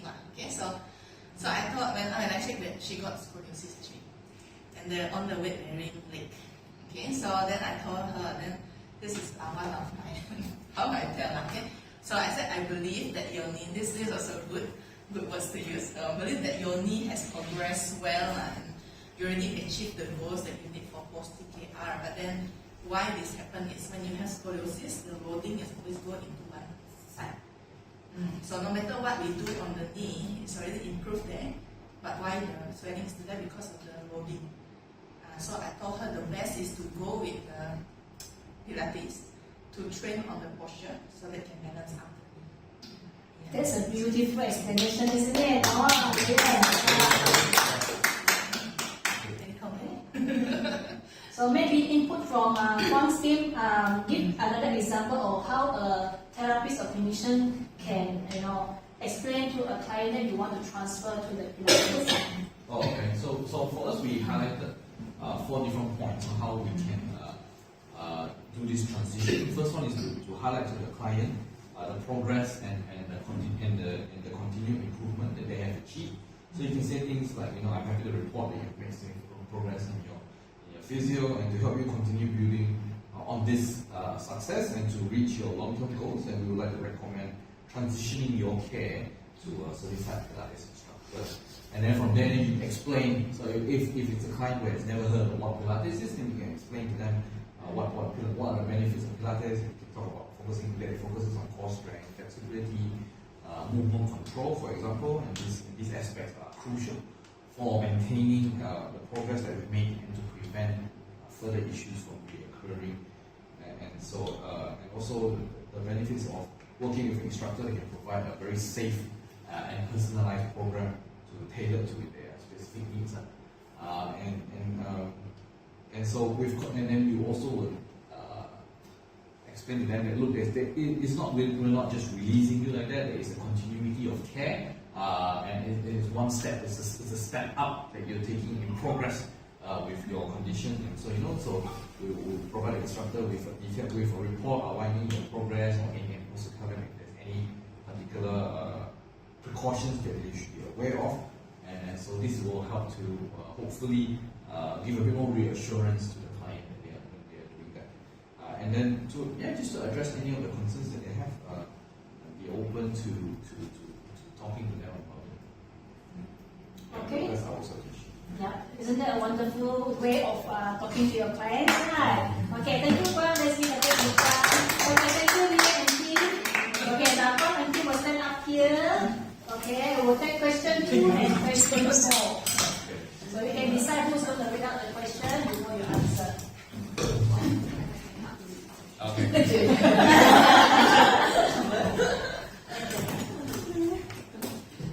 Okay, question 2. When you transfer the patient to a Pilates instructor, what are the key information you hand over to the Pilates instructor with help with continuation of care or rehab? Okay, so a few things. Very important: client's medical current medical history. So what was the issues that they came to see the physio for? Current complaint. What are the client's current complaints at the moment? They may have been. We may have gotten them out of their pain, but what are the other issues that we have still not been able to address? For example, maybe fitness issues, or they want to go back to a certain exercise that we haven't been able to achieve yet. Any red flags or yellow flags or precautions about this client that the Pilates instructor needs to be aware of, and the current fitness status of this client, whether this person is fit enough to be able to, so the instructor can tailor a program accordingly. Okay. Any specific part that the physio wants the Pilates instructor to work on. So, for example, if it's a client with back pain and one more specific core exercise or back strengthening exercise, we can always make that known to the instructor, or any different part or other body parts that are applicable. And that's our thing. It looks like from We have one different. Character attitude. Character. Okay, then would the leading team try to explain a bit more on patient's character and attitude? Huh? Karen? Gary? patient is scared of pain. Yes, some patients are very scared of pain. You try to tell the Pilates instructor so they don't go too hard. Can push or cannot push. Yeah. They are very fussy. Yeah, is that very fussy? Please tell your friend. Please. Jangan cakap.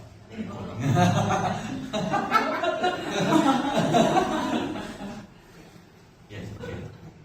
Okay, so anything else anyone wants to add on to question 2? No? No? I think we have all bases covered. Okay, so can we have question 4? When a Pilates instructor encounters a client with pain or pathology functional issues, how do we explain to the client about the need to see a rehab clinician or physiotherapist for further assessment and management? Okay, so for us, we briefly jotted down. So basically, we need to bring up to the client that we think that there is an issue, or we have a concern about this particular issue they're having, either in anybody, either a neck or a back, or if it's. I like the example that the other team used, which is very very relatable. Yeah. And so basically, yeah, we have to highlight to them there is an issue, and because sometimes clients come in not knowing that they have what they have is a big problem, you know. And so when the Pilates instructor picks it up and they think that it's something that will affect their progress with Pilates exercise, then it's best to get it sorted out with a colleague in the physio side. And so basically, we address the issue that the instructor is concerned about, and then we explain the needs and benefits that the PT can provide to them in order to help them with their progress in Pilates down the road. So this is a good one to say that, you know, if you for this scoliosis, I mean, some ladies are coming not knowing that they have this condition. Yeah, could get a proper assessment from PT, so as you know, say to do Pilates, or you know, and even offer, if possible, that you know, the both Pilates instructor and the physio can co-manage the client together. Yeah. Great. Okay, thank you very much, Juan and Jin.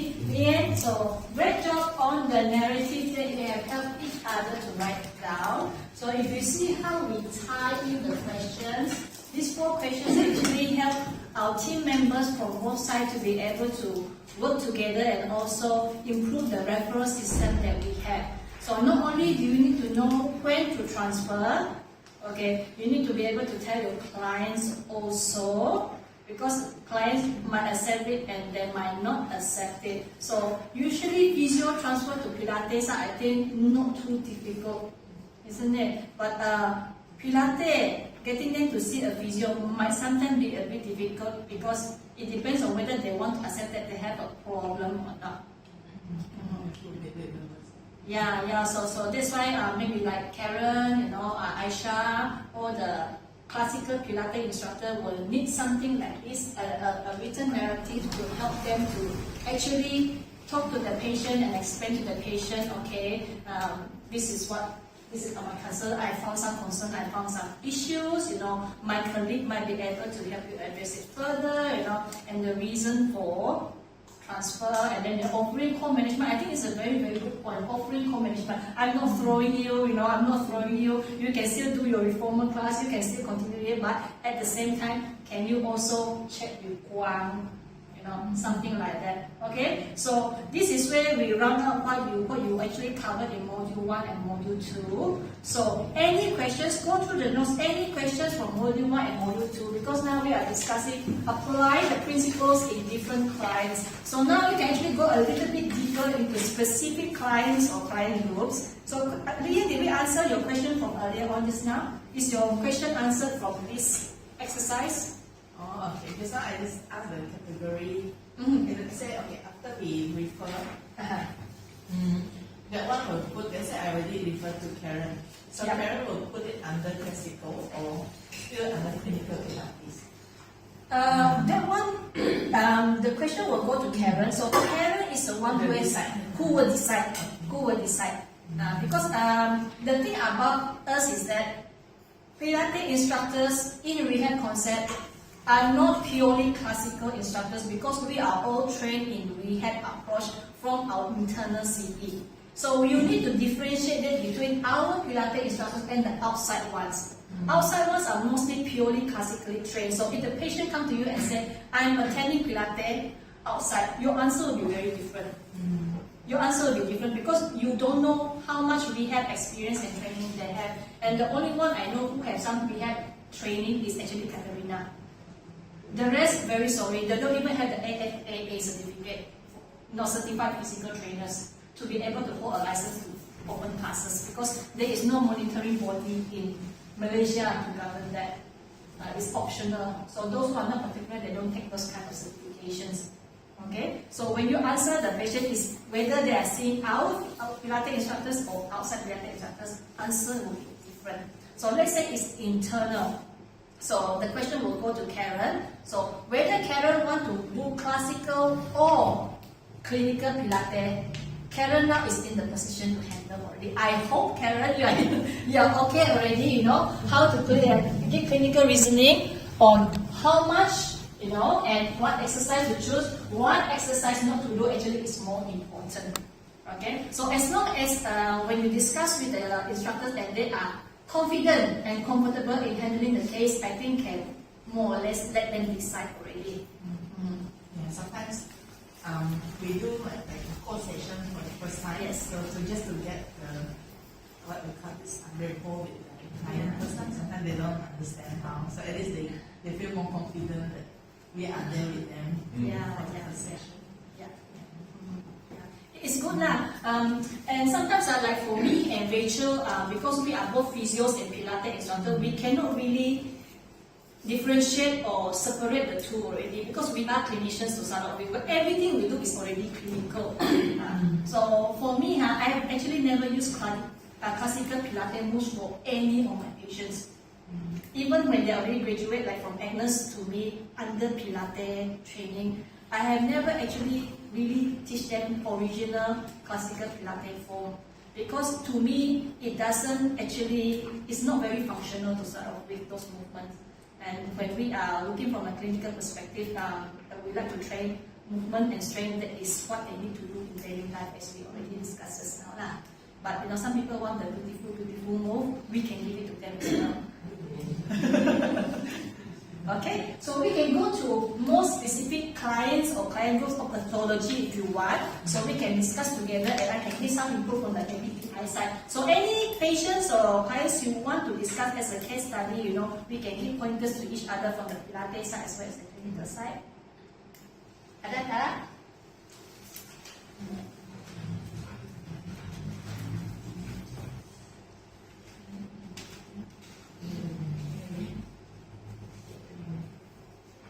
No, okay. Not stick the worksheet. She cannot do bridging. Cannot do bridging. But She can do bridging. she cannot. It will be jalan. She can walk back from myself. She walk with So back. Okay, so this is something interesting because bridging is more on the most basic exercise that we teach. Okay, so maybe can you demonstrate how she cannot do the bridging? You demonstrate how she doing. So how does she move? Where is she She compensating? walk like that, like this, with external rotation, rotated leg, and then she go with very upright chest position, and the back is still. So she walk like this. Okay, this is how she normally walk. So when I asked her bridging, I don't understand why she cannot. Okay. Just cannot be. Okay, so this one I have to give to Pilates instructor because I'm pretty sure you guys see something already. What do you see from the gate? Which area is tight? Which muscle is already tight to start off with? I do start with the TRA activation with her. The one that at least she can. But she cannot control. Once the breathing come in, then gone already. So So at least you know maybe something can be more on the breathing, but with the Pilates instructor, because the way we teach breathing, different approaches already. But this one will tell you what, Karen? Low back will be tight. So TR activation, it is correct, but the principle of teaching between tightness and weakness, if there is the tightness has to be settled first, otherwise the TA cannot do the contraction. So you do not get the pelvic rolls I actually. also say because she is about 70 plus, and I'm worried that I break down this this system, the guarding part, The back. the protective mechanism. Yes, Oh, because okay. she does not have the strength to hold the structure actually. That is a compensation. We cannot actually take away something without giving something back in return. That is the correct way actually. But how can we get that back? Because we are trying to do the bridging, but she cannot.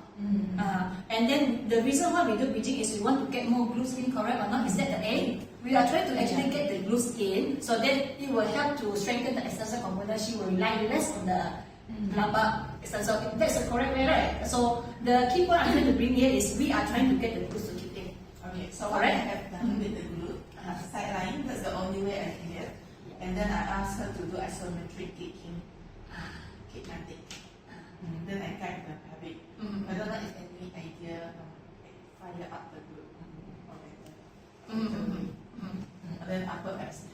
Karen has something to add on already because you already know I'm targeting the So is glutes. the upper abs. Okay, tight lower back. Okay, no TRA. I'm trying to get the glutes. You don't want to get into this round position, right? So she do that to Mm. keep upright. Always in that position.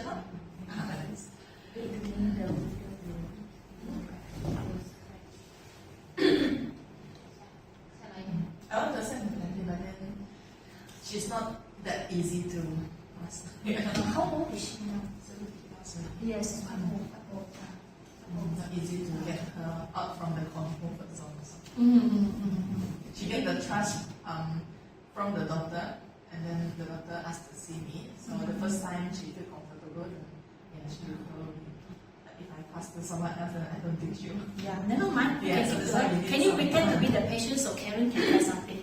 So you lie down, so we are in supine. You have to pretend because so your response will be similar to the patient response. Other people will not know how she responds. Okay, so Karen is going to try something with you right now. I'm bringing something, I assuming that she might need it. So you pretend that you are that patient. Okay, so when you teach Bridget and how she responds, you just action lah. Okay. So Karen, so you show us. It's Yeah, so she's always like that, yes, because that's how she walks. Okay, and then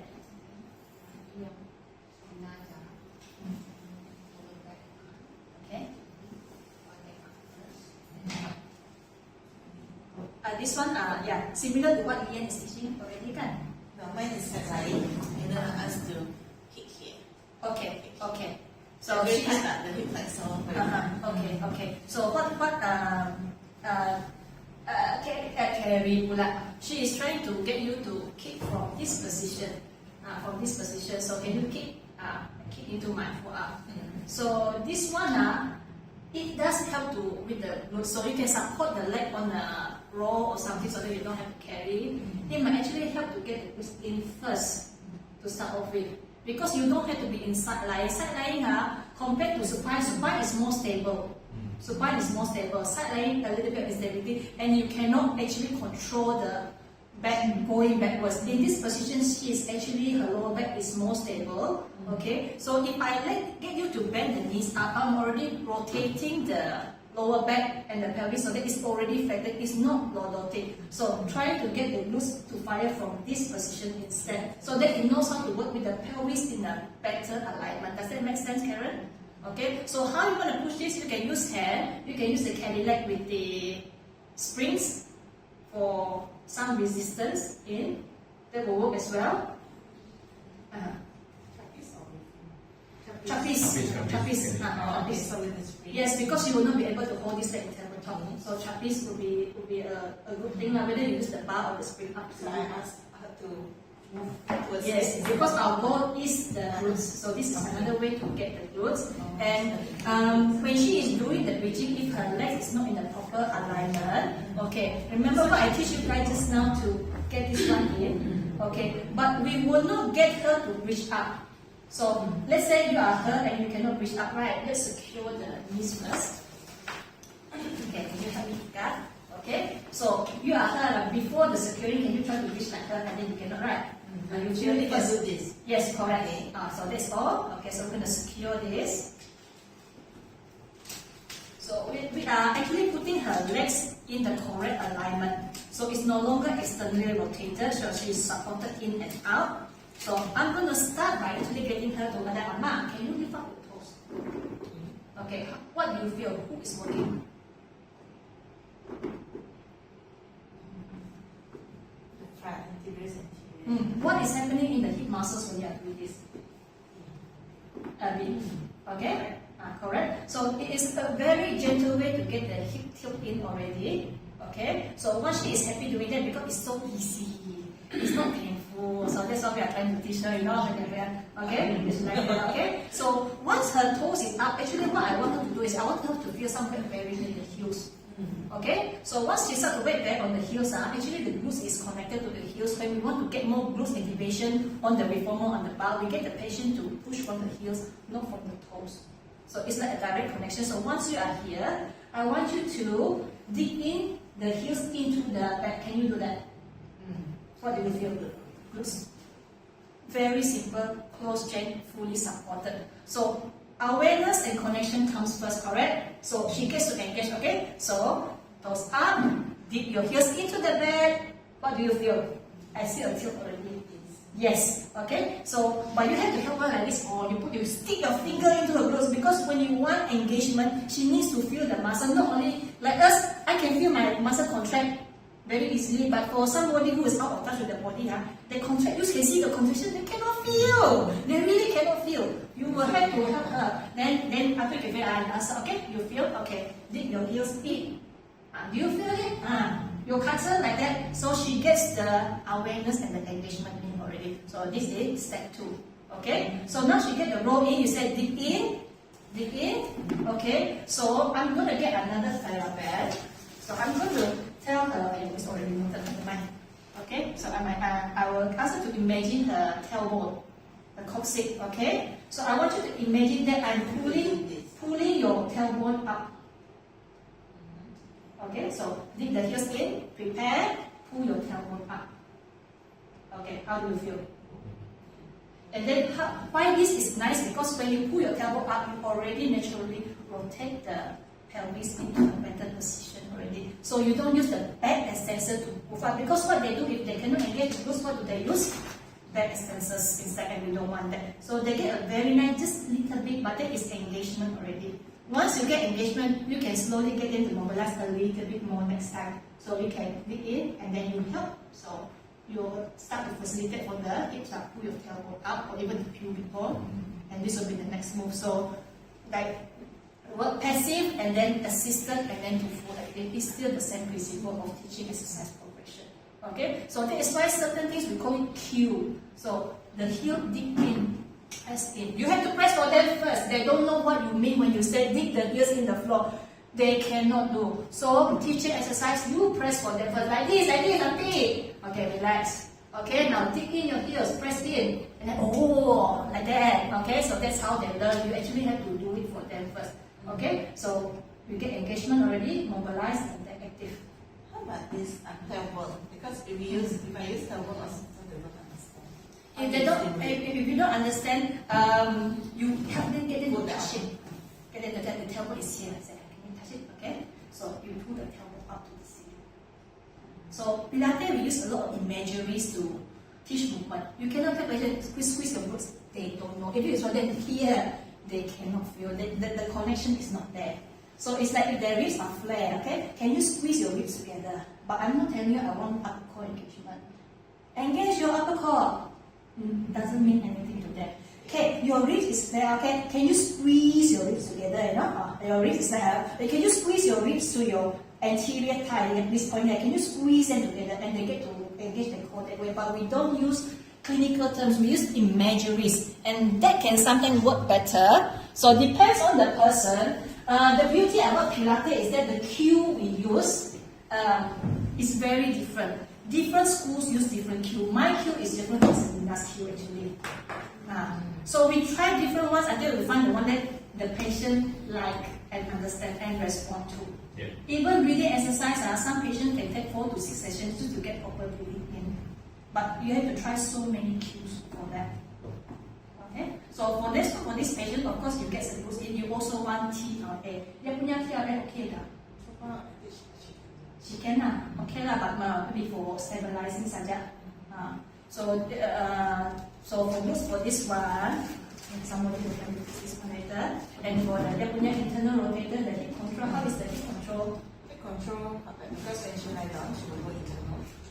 Only when she go into bridging, she will go into external. And walking. So it is good that later when she go into the bridging, you support the knee and the leg in the correct alignment, so she don't have to worry about the external rotation. And then you train the adductors separately. Yes, yes. Okay. So any more question? Any more like really targeted problem or movement? Some exercise we are trying to teach that, but the patient catch no ball. It's how you support and put the ribs and the hand and the ribs. For the ribs, they are flat. Yes. They are flat. So usually flat because here ada sedikit lubang. Okay. So we can give them a little bit of a ball. I'm gonna put this one right under where it's flat. So you can sit up first. Sit up first. Okay. So I'm gonna put it here where it's flat. Okay. So there is already one feedback at the back and this one in the front. Okay. So you can put your hand on the ribs. So I don't want you to do anything first. I just want you to breathe in and out like normal, and you feel what is going on. Okay, so we see what is going on first before we correct. Betul tak? Okay, so you just feel what is going on first. Okay. Oh, you see or not? When you breathe in, wow, your ribs come out and down like that. You see? Do you feel it? And your back is so arched like that. Okay, but don't tell them it's wrong. Okay, you just want them to feel what is happening in the body. It's awareness first, okay? So now when you breathe in and you open your ribs, right? When you exhale, I want you to squeeze your ribs together and press into the ball at the back. Because there's something at the back for her to press in. And then inhale, relax, open up everything again. Yes, correct. So she's getting this in already. She's getting the upper core. She's already starting to correct the arch back.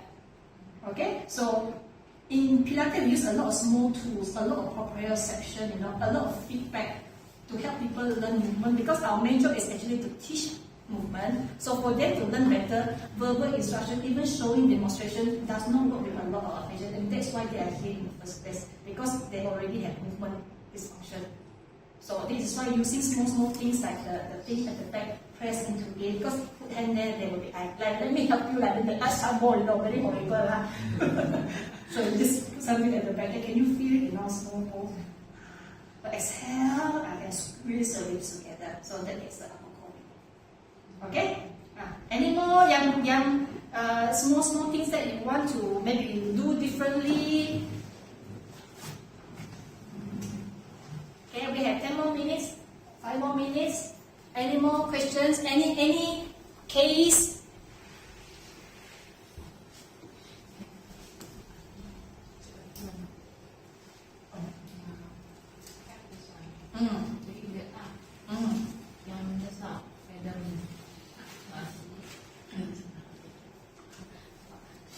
I asked her to do the leg press on the chair, but then she feel stretched until the neck. Okay. So she is sitting on the Pilates chair, right? Yeah. Okay. So was there any support for her back? No, but then I asked her to lean on the pedal and then do the leg press. She said very good. Okay. So when you lean back, what is the first thing I see happening in your neck? Your neck also tense up. Yeah. So because in the lean back position, her neck is already not supported. It's actually worse. It's worse for her already. And for her, either you get her sit up or support fully, or I would say the Pilates chair is not suitable for her. Because she doesn't have that neck strength at all. And she's holding up here, she's bracing up here, and she's ready to press down there. Tidak dapat, she won't be able to concentrate. She won't get the blue skin actually. Okay? So the other way, well, actually, if she can lean forward so that you get that out of the way, lean forward from the chair to do this, might be better than lean back. Kalau dia tidak obese lah. Go to the office and lean forward instead. Okay? And any more, if you encounter any difficulties with anything, any Pilates exercises that you try to use but doesn't seem to work, or patient doesn't seem to catch, because sometimes it's not that we don't know how to do, it's the cue that you use sometimes doesn't work for the patient. It might work for most, but some patients just really catch no ball with that kind of instructions. Like the TRA activation, nice teach. Okay, this one very interesting. Who has very poor TRA activation? Not sure. Here I just simply catch one. Okay, so you like supine, so you've done a TRA activation. So this is a good question because different schools teach differently.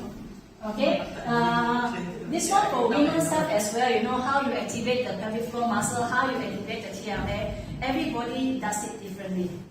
Okay, so I will just let Amelia be first. Okay, so I will ask her to try. I try to get her to do it first as it is because she's already trained. Let's see how much she can do. Okay. Okay, inhale to prepare. Exhale. Okay, can you lift up your head to look at your knees? Her activation is quite good. Okay, so what are the points that we use? Usually, 他们教你的时候 what kind of cue and point do they ask you to do? When you first learn to activate the TRA, which cue did you use? Yes, okay, so there are 7 points of activation. Okay, so yes, usually there's okay, exhale, draw in the belly, pull it into your back and into 下去啦, okay, into. So that is the first point of activation. Some might get it, some might not get it. That's a belly button activation. Okay? The second one is the belt. So 2 inches inside the ASIS. That one is very commonly used. Okay? So when you ask them to get the points, also get the ASIS, you put 2 inches in, and you put your fingers here. Okay? So they will put their fingers there to dig in that point, and I will also press because I want to feel to whether she's doing correct. Okay? So just inhale and exhale normally first. Okay? So we don't need to do very deep inhale, otherwise no point now. Just normal inhale, exhale first. Okay. With the third inhale, when you exhale, I want you to blow out through the mouth. Okay, let the belly button drop down, and then I want you to squeeze these 2 points together like a belt tightening out. So imagine there's a belt here, and you're going to squeeze these 2 points together on the inside. You feel that? So that is another way of activation. Okay, so another point, pubis. Okay, so we're moving down already. Okay, relax, no bracing. Okay, so breathe normally first. Okay, so now if these 2 points, patients still don't get it, still cannot activate. Okay, they understand and they try, but the muscle just don't engage. Okay, now just breathe normally first. Okay, when you exhale, I want you to try to draw these 2 points together and draw up your pubic bone to your sacral process, okay, or draw up to your belly button, okay? So we are trying to pull the pubis up to the belly button and you try to feel better activation. Okay, so she feels stronger now because I'm bringing the pubic into the belly button and actually gets this even more. Okay? Okay, relax here. Okay, in between one continue relax, okay? And bringing another point, the coccyx or tailbone. Okay, so okay, not strong enough, maybe I want more from her. Maybe she is good, but a lot of patients at this point still cannot get the engagement. Activation, don't even at this point, okay, so you need to think, what is the next point I can use, okay, so I'm going to forget about this, okay, breathe in, first we tell her, okay, this is the tailbone, get them to pump it first, okay, so it's there, okay, so they know it's against the back, okay, it's against the back, okay, as you exhale, okay, exhale, blow out. Feel your belly button drop down, draw up the pubic bone, now draw up the tailbone even more, and then they get a little bit more. Okay, that is another point you can use. Okay, okay, now relax. Okay, now the last one that APPI use that no other schools use. Okay, so this is something different. So I give to you in case everything you try fail already and you want something else again. Okay, so I want you to feel the anterior hip joint. So it's around 2 inches in from the lateral hip over the together. So it's somewhere here. Just get the line of the crease here and right in the middle. Okay, I want you to press inside here just to feel where it is. Okay, so very easy. Okay, so can you imagine the hip joint here, in the hip joint here? Just imagine it. Okay, when you exhale, I want you to pull your hip joint together. You feel that? You won't see movement because the hip joint won't move. Okay, but it's the imagination and the brain telling the body, I want to squeeze the two hip joints together. Okay, inhale to prepare. And exhale, you see it breathing already. Don't let go of the bar, okay? Inhale to prepare, and as you exhale, draw the two hip joints together. Here, your butt is very low down. This way you get the lowest, deepest part of the TRA. So this is another point you can use. Okay? Of course, the last one will be the one, the pelvic floor muscle one. That one easy, everybody know. Squeeze the ball, draw up the pelvic bone, bring the belly button in. That one is very commonly used too, but might not be so effective because it brings in more of the pelvic floor and not much of the TRA. Because we want very focused TRA stabilization later when we start moving the legs on the pelvis. Okay, so this is the MPPI method, and all the key points you can use, all the tools you can use. If one don't work, there are 6 more to try. Okay? Okay, thank you. Okay, so end of module 3. Thank you very much for your participation. We'll take a quick break before we come back for module 4. Okay, so everyone can take a quick break now. Thank you very much.